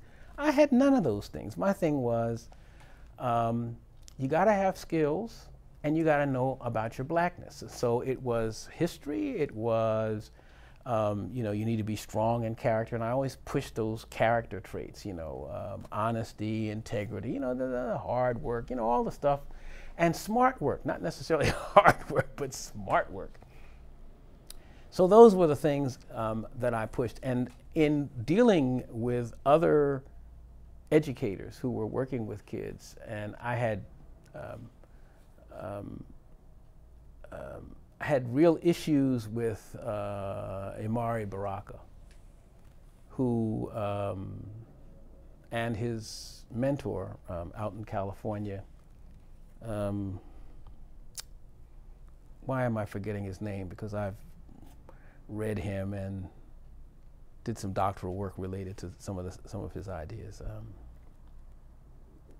Ron Karenga.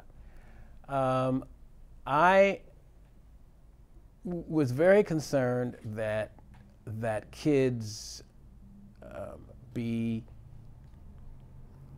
that skill sets be built as well as an ideological base.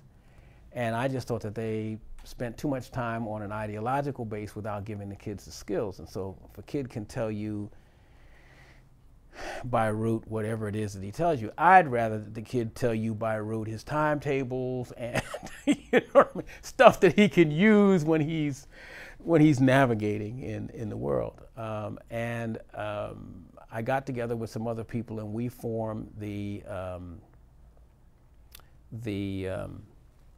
CB, the Council of Independent Black Institutions. And that was in the 70s. I can't tell you exactly when. It was 70, maybe 71, 72. For 2 years, I set up a teacher training institute, and just using stuff that I did, got them to come to Philly at the Freedom Library Day School, and from 6 a.m. to 11 a.m. at night, we had a 2-week training course for teachers who were in independent black schools. And they had to learn how to teach, and stuff that they had to do was how to make a blackboard, so that you can start from scratch. You don't have any money to be equipped like a regular school would be, but how do you get the blackboard paint, and how do you and so we would make the blackboards. We would and we used the church around the corner, and you make room dividers, physically make room dividers. You would have to go out in the neighborhood and recruit kids. We'd do it in the summertime. You go out in the neighborhood, you recruit, you talk to parents, you recruit the kids, you tell them we're doing this Freedom School. It's going to be for 1 week. I think we did the school for 1 week, but they had a 1-week training before that, and then they had training while they were doing the 1 week. And the object in the end was so that when they walked away, they had a real sense of what does it take to start a school, what do you need to do, how do you work with the kids, how do you work with the problems that they present to you. There was very little theoretical. I mean, there was some theory. I tried to give them an overview of what they could expect, but and that the things that you are to expect, you've got to figure, you got a week to overcome them. You got a week to overcome a situation with a child who comes in who everybody says is learning disabled, and you cannot treat him or her as if they're learning disabled. You have to treat that child as if, and you must demand from that child the same thing you demand from the kid next to him who is not learning disabled. And what I've discovered, what I did discover in those days is, and I had a number of children who came to my school like that. Every one of those children who came like that left, I'm not going to tell you they were A students, but they were C students. They could hang in anybody's elementary school and do C work. And as long as they could see their way through, they'd be fine. So lots of things came out in that. Yeah, it's really good to have you talk about that, because I can see the investment in all the work that you did across those years. Let me pull you back to 64, 65, 66. Okay. Because while you're starting the schoolwork, the library is also becoming, as I understand, and I need you to tell me if this is correct or not, something of a real kind of locus for lots of folks with lots of interesting ideas who are thinking hard about strategies for moving forward. And those are people across the spectrum of black nationalism, separatism, and some of that effort will build towards, in February '66, the creation of Black People's Unity. Oh, yes, forgot all about that, yes. Yeah. And so I'd love to have you talk a little bit about how the momentum gathered to lead to the creation of Black People's Unity movement. I think Julian Bond is your keynote. Or Yeah, that's right. It off. That's right. Just have you kind of tell that story. Okay. In part of, and this is good, during this period when we're doing that, we've been working with gangs, we've been working with, in our work with gangs, I got to know Father Paul Washington of the Church of the Advocate, who has a history of his own here in Philadelphia. He's deceased at this point, but he was the guy in North Philly as a priest who let us have room to voice our nationalism. And that was unique because most churches, I mean, there wasn't anybody else who was about to have us even meet. We were tainted, I mean, and he was open. He had his own views, but he really worked hard at being open and seeing, positive progressive. So in my work with the gangs, there was a friend of his who offered to give me a salary to do that. Well, I'm like, I got kids, I got a wife, I needed it. So I took the fund. It was a little bit, but I could. Hey man, you give me $25, I can do a lot with it. So that happened, and as I was working with the gangs, the donor wanted one thing, and as I was working with the gangs, I'm seeing something else. I'm seeing I can develop these guys into real leaders who can do some positive things in their community. They can, the violence thing is just a piece of it. I remember having a conversation with one gang member, and I'm passionately trying to tell him about help me get this treaty with this other gang. And he looked at me, he said, "John, gang warring is my life. That's all I have. That's what I live for. You take away gang warring from me, I have nothing." And I couldn't answer him. I couldn't tell him, well, if you prepare yourself, you could do this. He was giving me his gut, and I was silent. I couldn't answer him. And so that made me go back to the drawing table and say, okay, what lies beyond peace? If I don't want him to gang war, what do I have to offer this guy that can be part of his life that makes sense to him? And so my first thing is, okay, we need people who will protect people in the community. You can use your skills. We need old ladies protected and not molested or bothered or robbed. And they got interested in that. I mean, it was a role. It was like, we need our own police. I mean, it was getting to that level. Especially in Philadelphia. Yeah, getting to that level. And it's like, and I remember this guy bought into it. It was, well, when the guy who was funding the program saw that, he said, oh no, this is not what I'm paying you to do. And I said, wait a minute. You paid me because I was doing work with the gangs that I thought was necessary. I am not going to do what you want me to do that is not in the best interest of these kids I'm working with. And so he cut the money, and he sent Paul Washington to tell me in a nice way, you know, either shape up or, and I told Paul, I mean, that's when I had a confrontation with Paul about, man, you better figure out what side you're on. You can't be a go-between. You have to take sides. You're either with a community or you're with your church and with the people who are oppressing this community. You gotta make up your mind where you are. And I knew by having that conversation that could mean I can't use this church anymore. But I mean, this is what we had. And he thought about it. He controlled himself. I know he wanted to say, man, do you know what I've done for you? But he didn't go there. He listened to me. He was thoughtful. And he just said, okay, well, you know, I'm not in charge of the money. You know you've just blown. I said, fine, I've done that, but I still need a place to meet. And he said, okay, fine, you can still use the Advocate. And so I just kept doing what I was doing. And in that process, we talked about a Black unity movement. And what we wanted to do was we wanted a movement that could include gang members, that could include old ladies, young people, professionals, people who were aspiring for politics. We wanted to have people who were musicians or dancers. The thing that made the BPUM, the Black People's Unity Movement, different from every other movement that I've known about is that we tried to make it inclusive.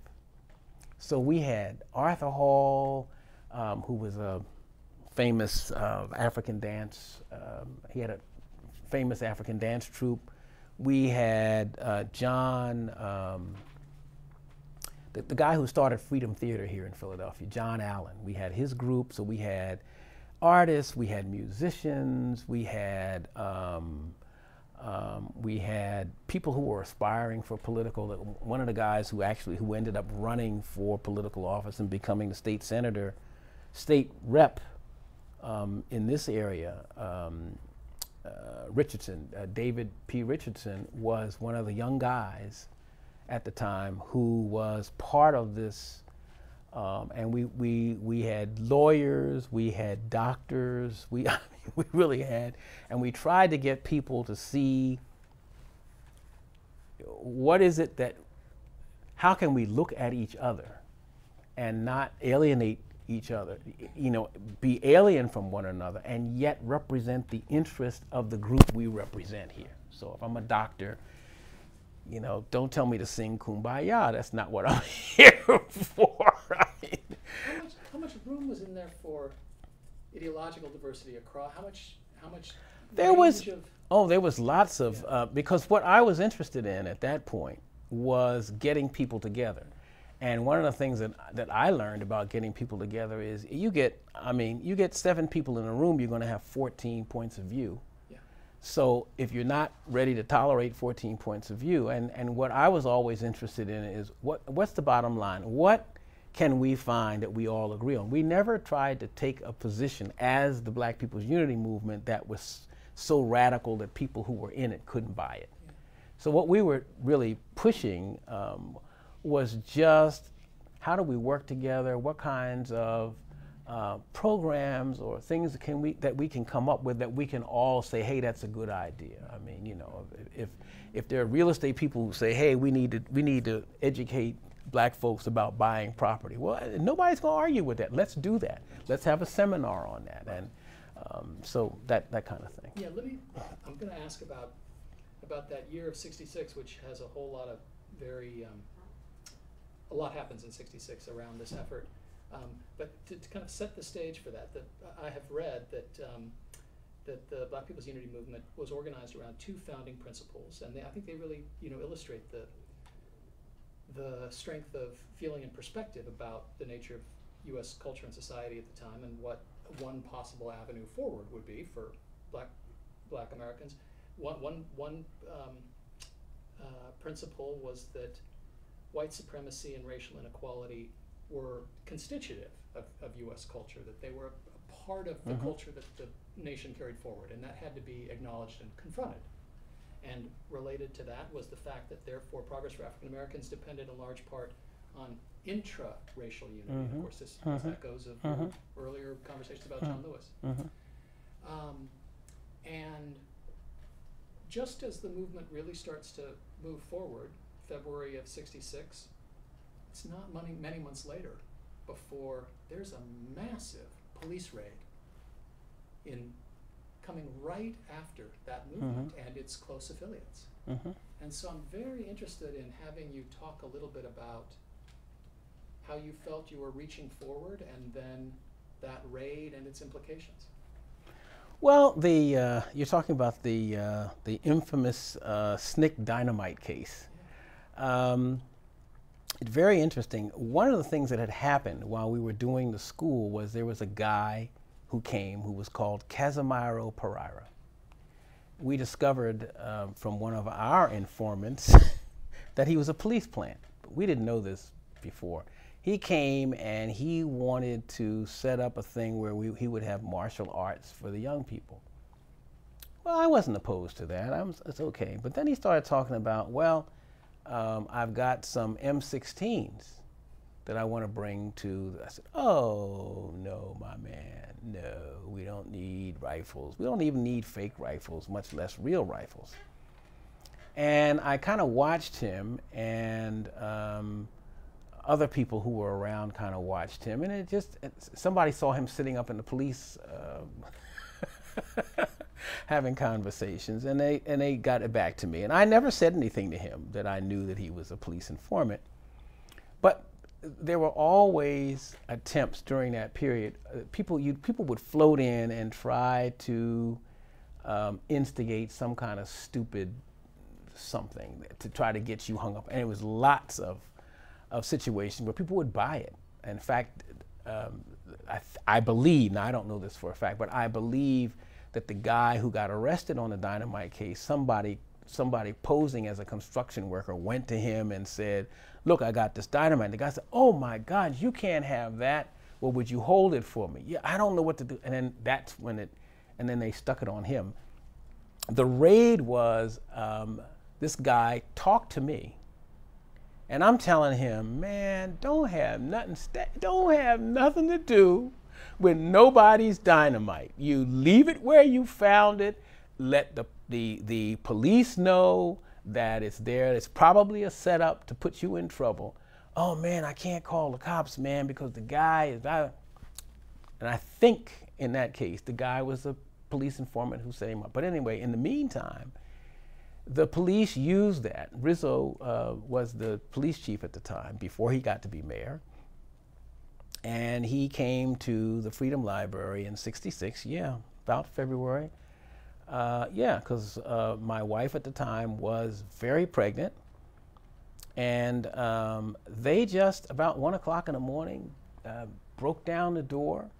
Because you live in an apartment above the library. Absolutely, right upstairs. And they just broke down the door, came up the steps, bulletproof vests and sawed-off shotguns.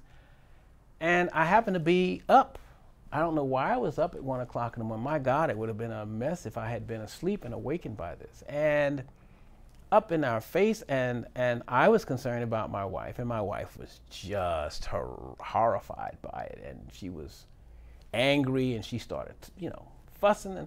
And I'm like, look, guys, we'll talk about this in a minute. If you got to search, will you search the bedroom so I can put my wife there? And I'm thinking, I don't want to die tonight. Because if she says something and you guys hit her, I can't live with her if I don't do something. You know what I mean? It's just one of those things. And so I just kept talking quietly and calmly. And I guess I was in shock. When you're in shock, you don't really feel, you're just trying to solve a problem. And that's where my mind was. It's like, okay, let me cooperate with you. You need to search. I didn't even ask them what they were searching for. I just said, would you search the bedroom first? Let me put my wife in there and close the door. Then you can do whatever you need to do. So finally, they let that happen. As soon as that was calm, here comes the captain up the steps, and he starts all over again. And he's pushing me around, trying to get me to do something stupid. well, not really stupid. They just want me to say something, and they'll call it resisting arrest. And I'm like, you know, what is it that you have to do? Just do what you need to do. I'm not resisting anything. I'm here. I don't even know what this is about. And I didn't fuss. I didn't complain. I didn't say anything. Then they start tearing ceiling down and turning things over. And then I found out later they were looking for dynamite. So eventually they left. They couldn't get a rise out of me. Now, I'm going to tell you, I didn't feel the terror until they walked down the street. I couldn't sleep for nights on end because every sound that came in the street, I'm like this.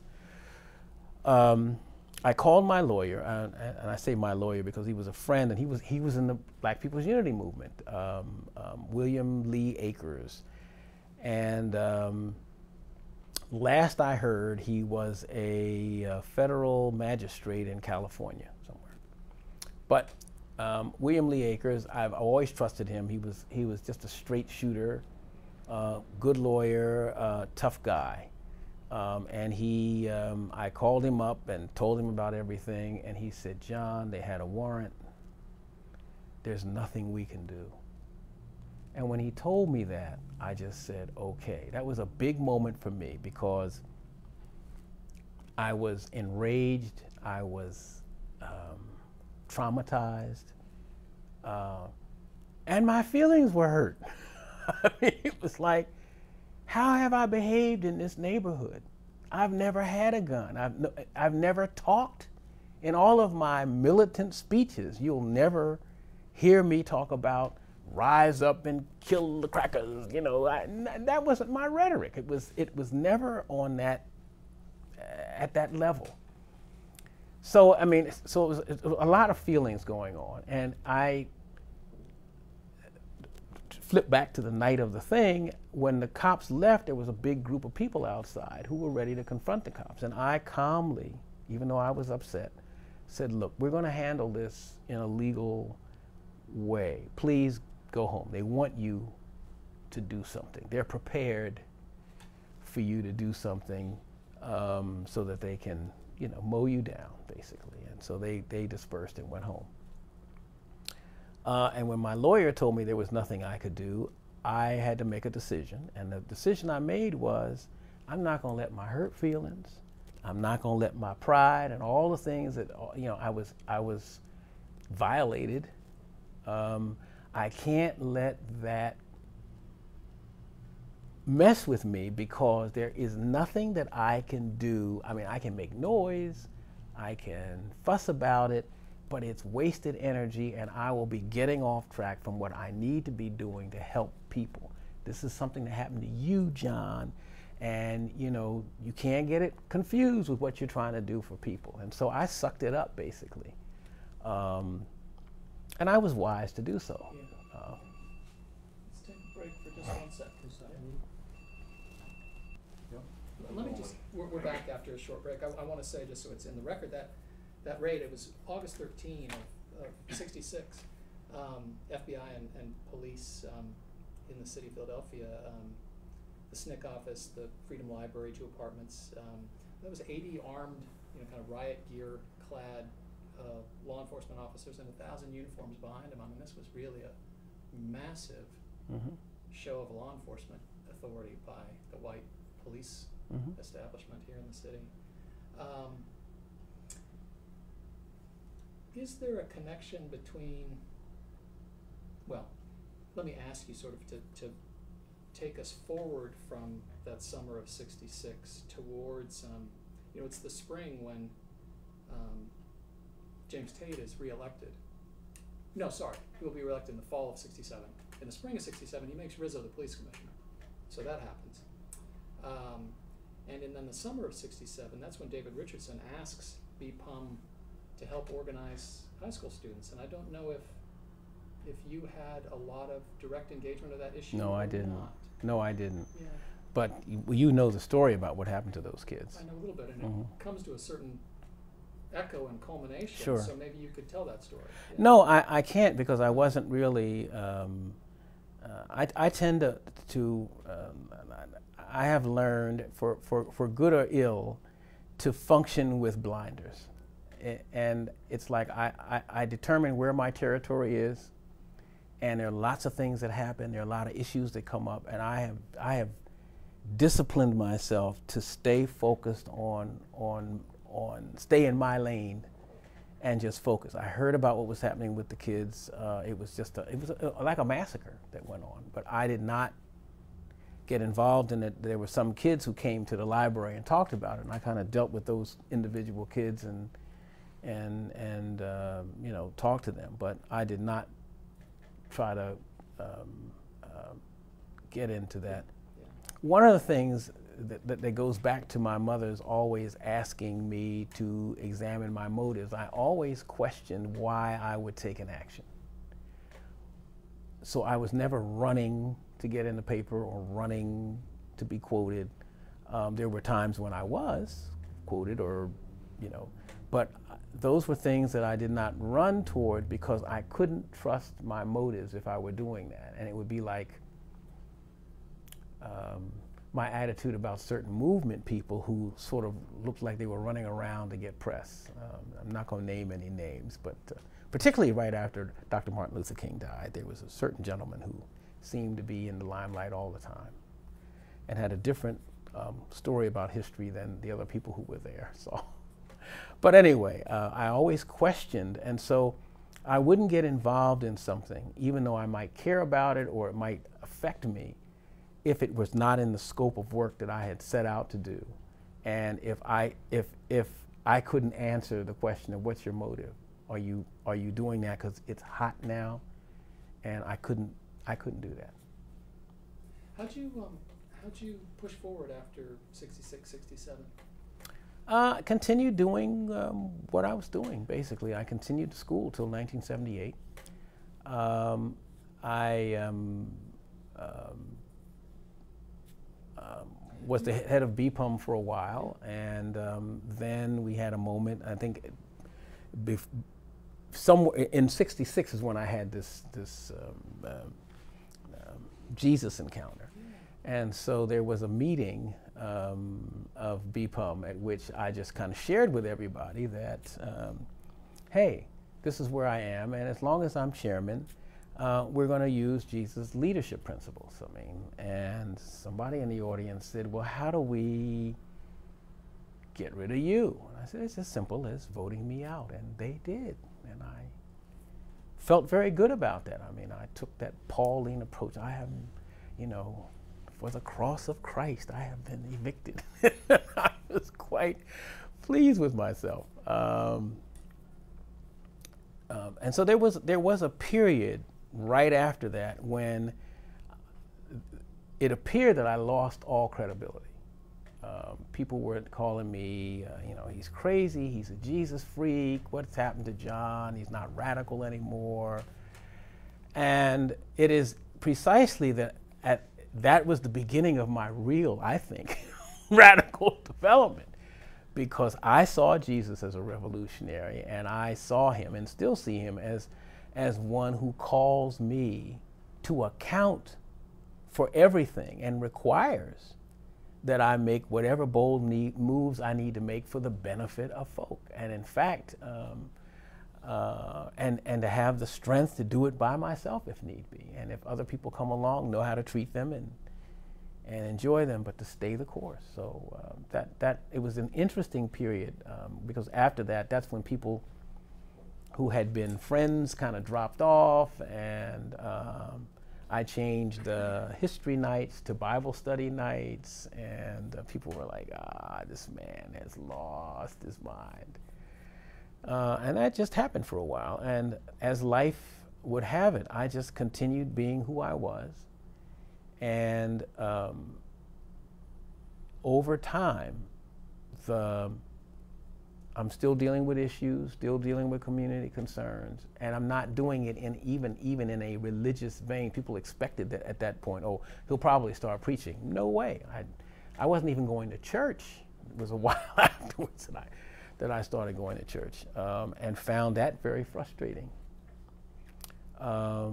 So it was a kind of commitment. I'll say that where I have some similarity to John Lewis. I mean, I just stayed the course. I mean, people were opposed, and I just, hey, this is what I have to do. I'm not angry with you because you can't do it or you don't want to do it.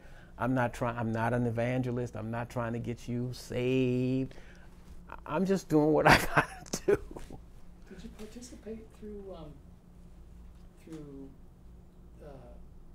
your networks of contacts? Did you participate in the effort that was underway late 60s, early 70s to contest, to try to reorganize Democratic Party politics to elect more African Americans in the city? Was that? No, I didn't. I had a real bad, I was very anti-politics. And the reason I was is because I had a fresh sense from SNCC. I want to see people empowered to do, and what happened, it happened in the poverty pimp movement, I'll call it. People came up who called themselves community leaders who might have been, and they got caught in the money. It was all about, let's get the funding to do, everybody was talking about funding. And it just drove me to, well, I'm going to do this stuff without funding. I'm not asking anybody for money. I'm going to do what I got to do.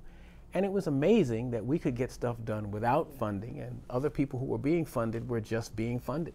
Yeah, for the record, I think, you can tell me if I'm right, you're alluding to the whole war on poverty and model cities funding streams that began to come out of the Johnson administration, and the way folks were contesting for people, participation and funding. I just, if it was a valid something, you know, that had to do with connecting directly with people, I don't care who you were, if you were doing something valid with people, I could support that. I could, you know, do whatever I could, training or whatever you wanted me to do, but I wasn't going after any of the money, and I wasn't going to support this camp against that camp. I just had, look, as we say in the black community, y'all got that.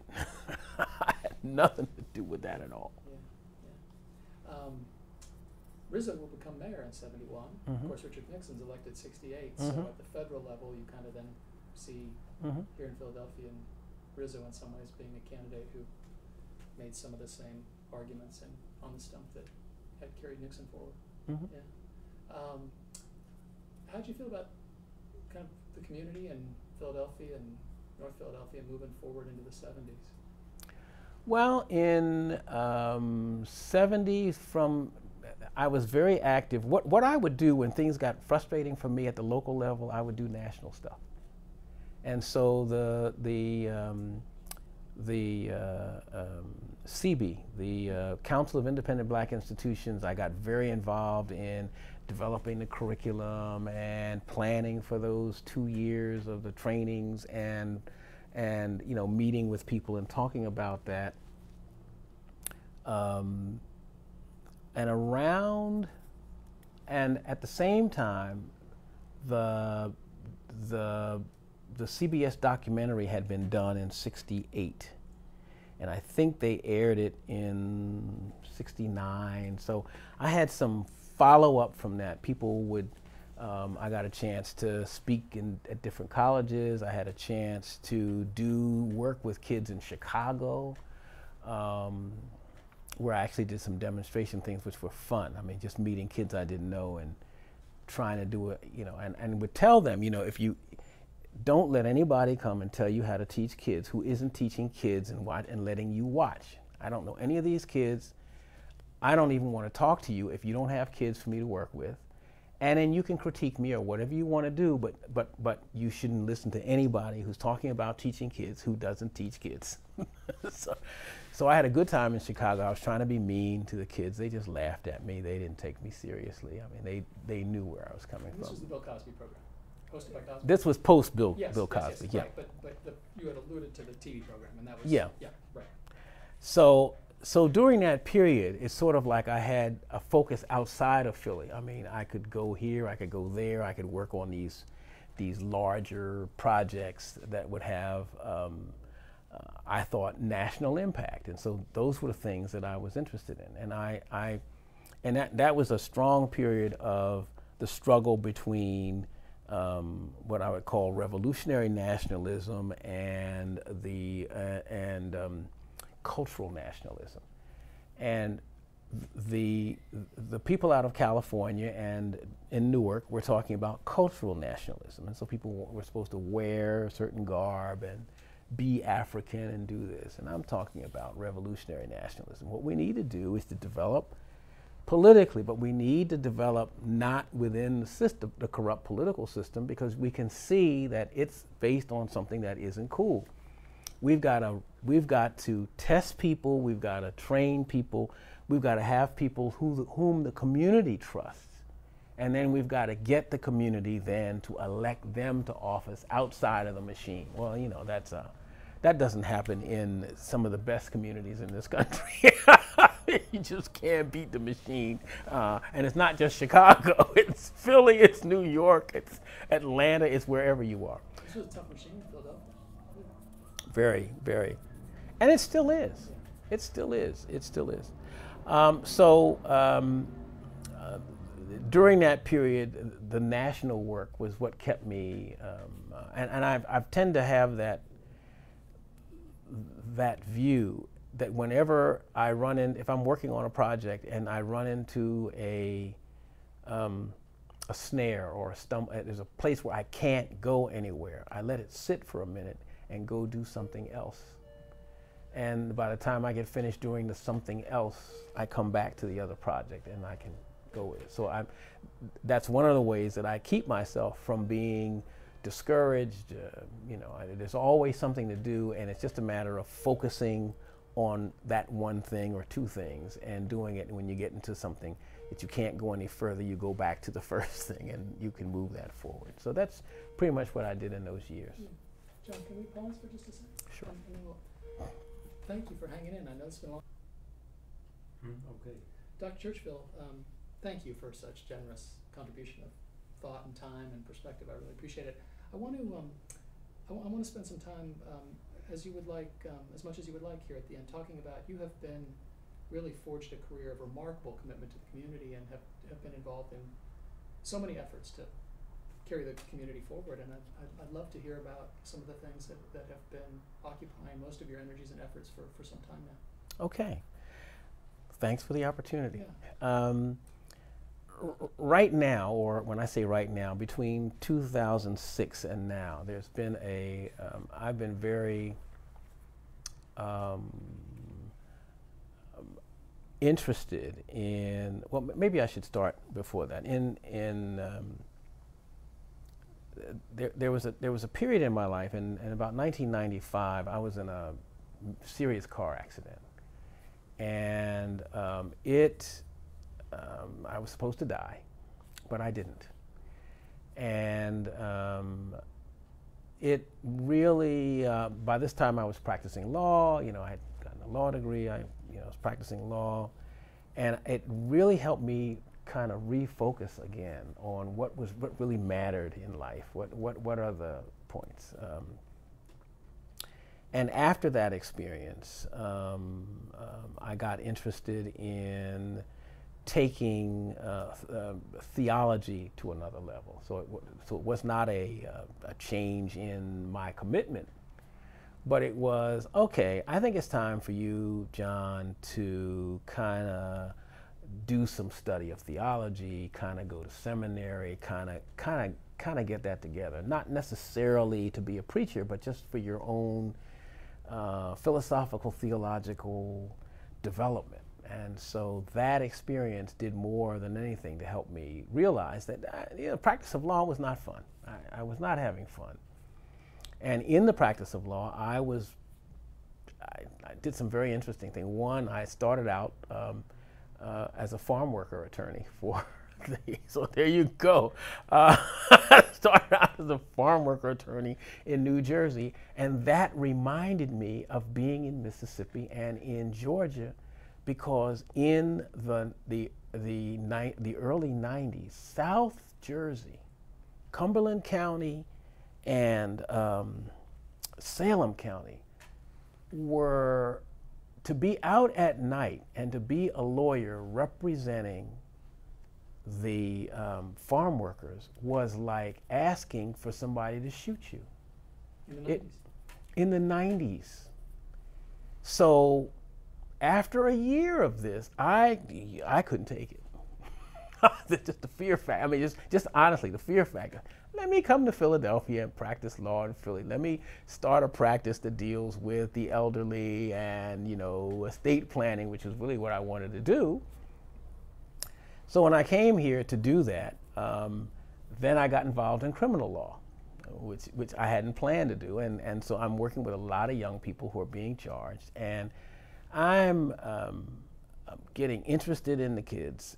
I'm taking their cases. I'm fussing with them. I'm trying to get them to come to the office. I'm trying to figure out how I can, you know, when I get you past this case, I need, I need you, need you to come and work with me. I need you to, you know. And it becomes very frustrating. And so by the time I had this accident in '95, it was like, you know what, I need to do something different. I really need to move in another direction. I didn't know what to do. And so the accident sort of slowed me down enough that I at least had a chance to think about it. And so I began to develop what's called the Churchville Leadership Institute. I started talking about leadership training, and I got involved in, okay, let me take these, I gotta take these biblical principles that Jesus taught and that Moses taught and that the prophets taught and all the, all the good guys, the wisdom books. How do I translate this stuff so it isn't religious, but it's just practical, sound advice that people can use? I don't even have to call it what it is. I can just say, teach it from that. So I started getting interested in that. Still wanted to do this whole thing about black education in terms of, kids and what's happening in our schools, and just trying to figure out how to work that in. And so I was on this sort of development, and by the time so I went to Lutheran Theological Seminary, and while I was there, I got disturbed by fellow students because I'm not trying to get looked at by a bishop. They are. And I just didn't have much patience with folks who could not see their role as leaders of a community, and that the bishop, I'm not saying be bad to your bishop. I'm just saying that there ought to be a calling that is people-centered and that allows you to have a commitment to the people in your congregation and to serve as a leader of that congregation to help people do the kinds of things they need to do in their communities. So while I was there, I had an opportunity to think more deeply about getting heavier in theology, and of course I had a couple of good professors, but I wanted to do something, after I had my courses and my basic reading that I had done on my own, and try to raise these issues in class. You can raise them, but students didn't want to discuss it because it's like, I just want to get my piece of paper and get out of here. This is a graduate level thing. So I went to Cincinnati, this school in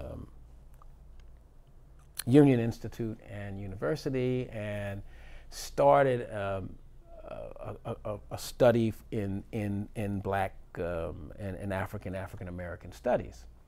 At the same time, I took online courses at why am I blanking? At another university. We have your CV in the record. So okay, yeah, so that. Good. Yeah. And so I was doing the theological courses and the Black history stuff, and I began to develop, wanted to talk about and think about an issue that was interesting to me, which was the relationship of religious thought to whether people are quiescent or active, whether they're self-liberative. And so I did my thesis on that, which was quite interesting. You could find cases on both sides where there were folks who used, as we did in SNCC, I would say, who used the gospel to empower them to fight. And then there were other cases, and terrible cases, and particularly in mining towns, where that was used to keep the miners from really revolting and keep them down. So that kind of thing. I ended up, I had a chance to teach at Lutheran Theological Seminary for a year. It was a very discouraging process. They didn't like me and I didn't like them, but it was a good experience.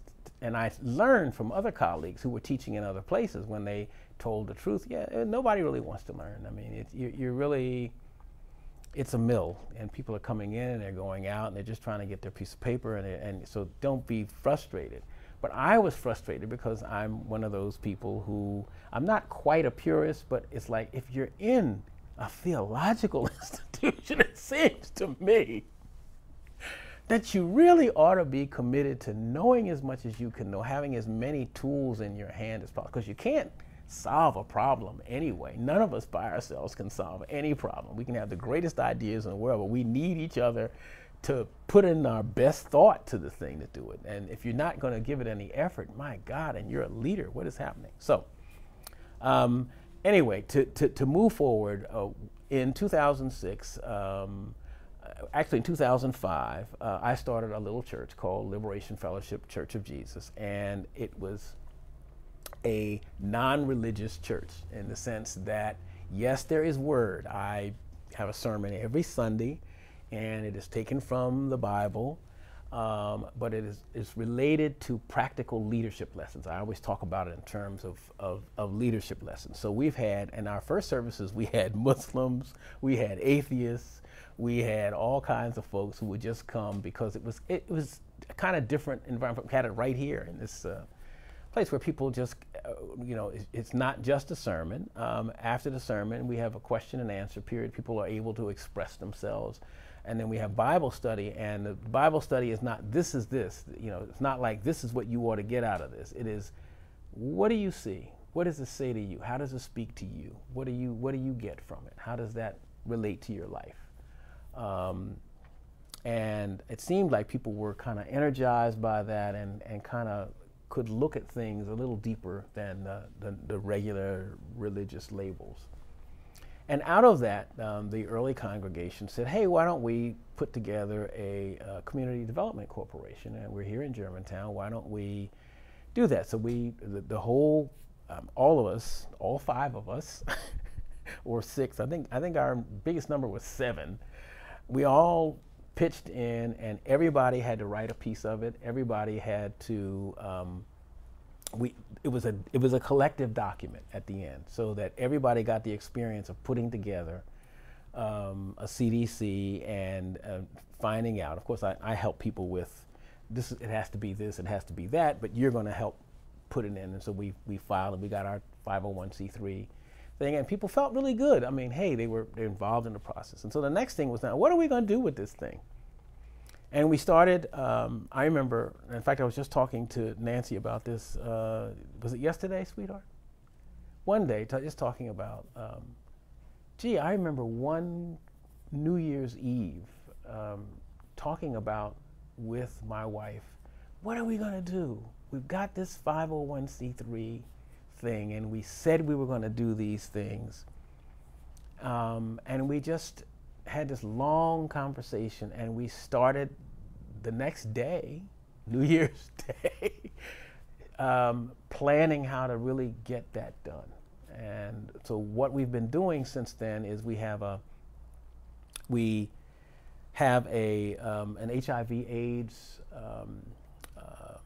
program and I call it a program, but it's community education. We, Nancy and I both went to take our little courses to be certified as testers, and so and as counselors, HIV AIDS counselors. So we, in fact, just back in June, we had a health fair in Vernon Park, a couple of blocks from here, and we tested people, and we had folks come through, and we had somebody testing for hearing. We had a dental truck out there. We had people testing for hepatitis. We did, just kind of.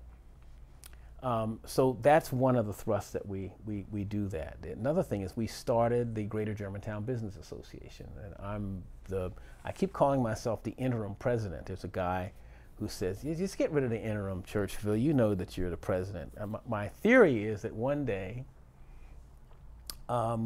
we will really have elections, and folk from the community will take hold. But as it is now, I'm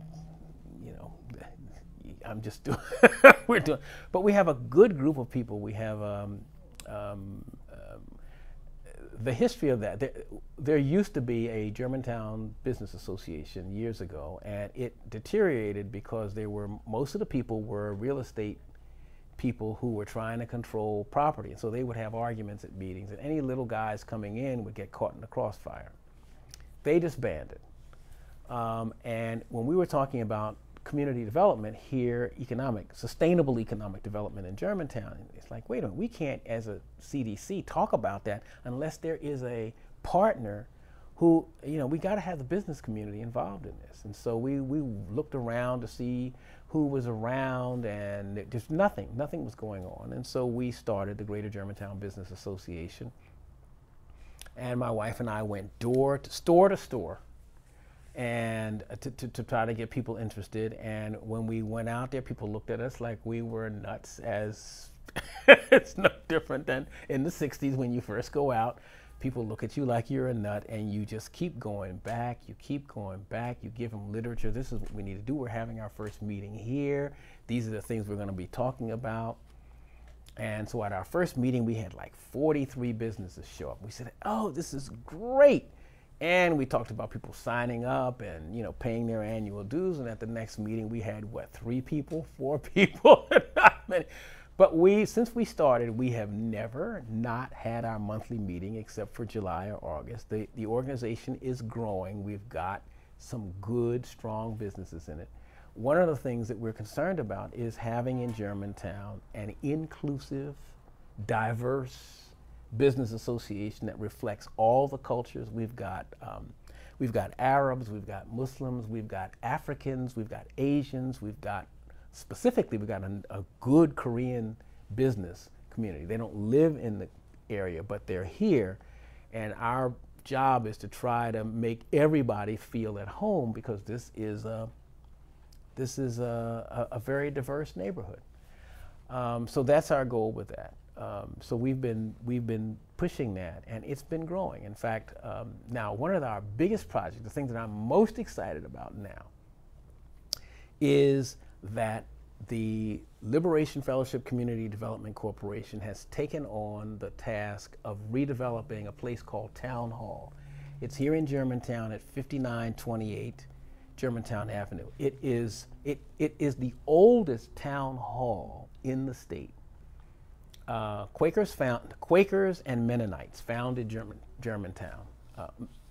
There were Quakers and Mennonites who founded Germantown in, I'm going to get the year wrong, but I think it's 1681. It's one of those. Within 7 years of its founding, the birthplace of the anti-slavery movement was right here in Germantown, before Philly was a city. And then it got incorporated into Philadelphia. So it had a town hall. So that building has been here, not that same building, but on that spot there was a town hall from the 17th century. And what happened is that the city, it was a Civil War hospital. I mean, it still was a town hall, but the only battle we had in Germantown, there was the hospital at Town Hall, taking care of people on both sides of the aisle. And so it has a lot of, there's a lot of history, And it has been lying in disrepair since 1994, 95. And we have developed a project to acquire the building. And when we first mentioned this in 2008 or 2009 is when we came up with the idea. And our councilwoman laughed us to scorn. You are out of your mind. You got, you know, $35 million. You know, I just felt impelled. My wife went along with me, but she was like, I think you've been smoking something when I wasn't looking, John. So, I mean, but I mean, I had this vision. It had to happen. And so there was this whole lull. Now in 2011, when I go to people with the idea, we've got a team of people. We've got architects on the team. I just had a meeting last week with the director of the mayor's office of sustainability here in Philly.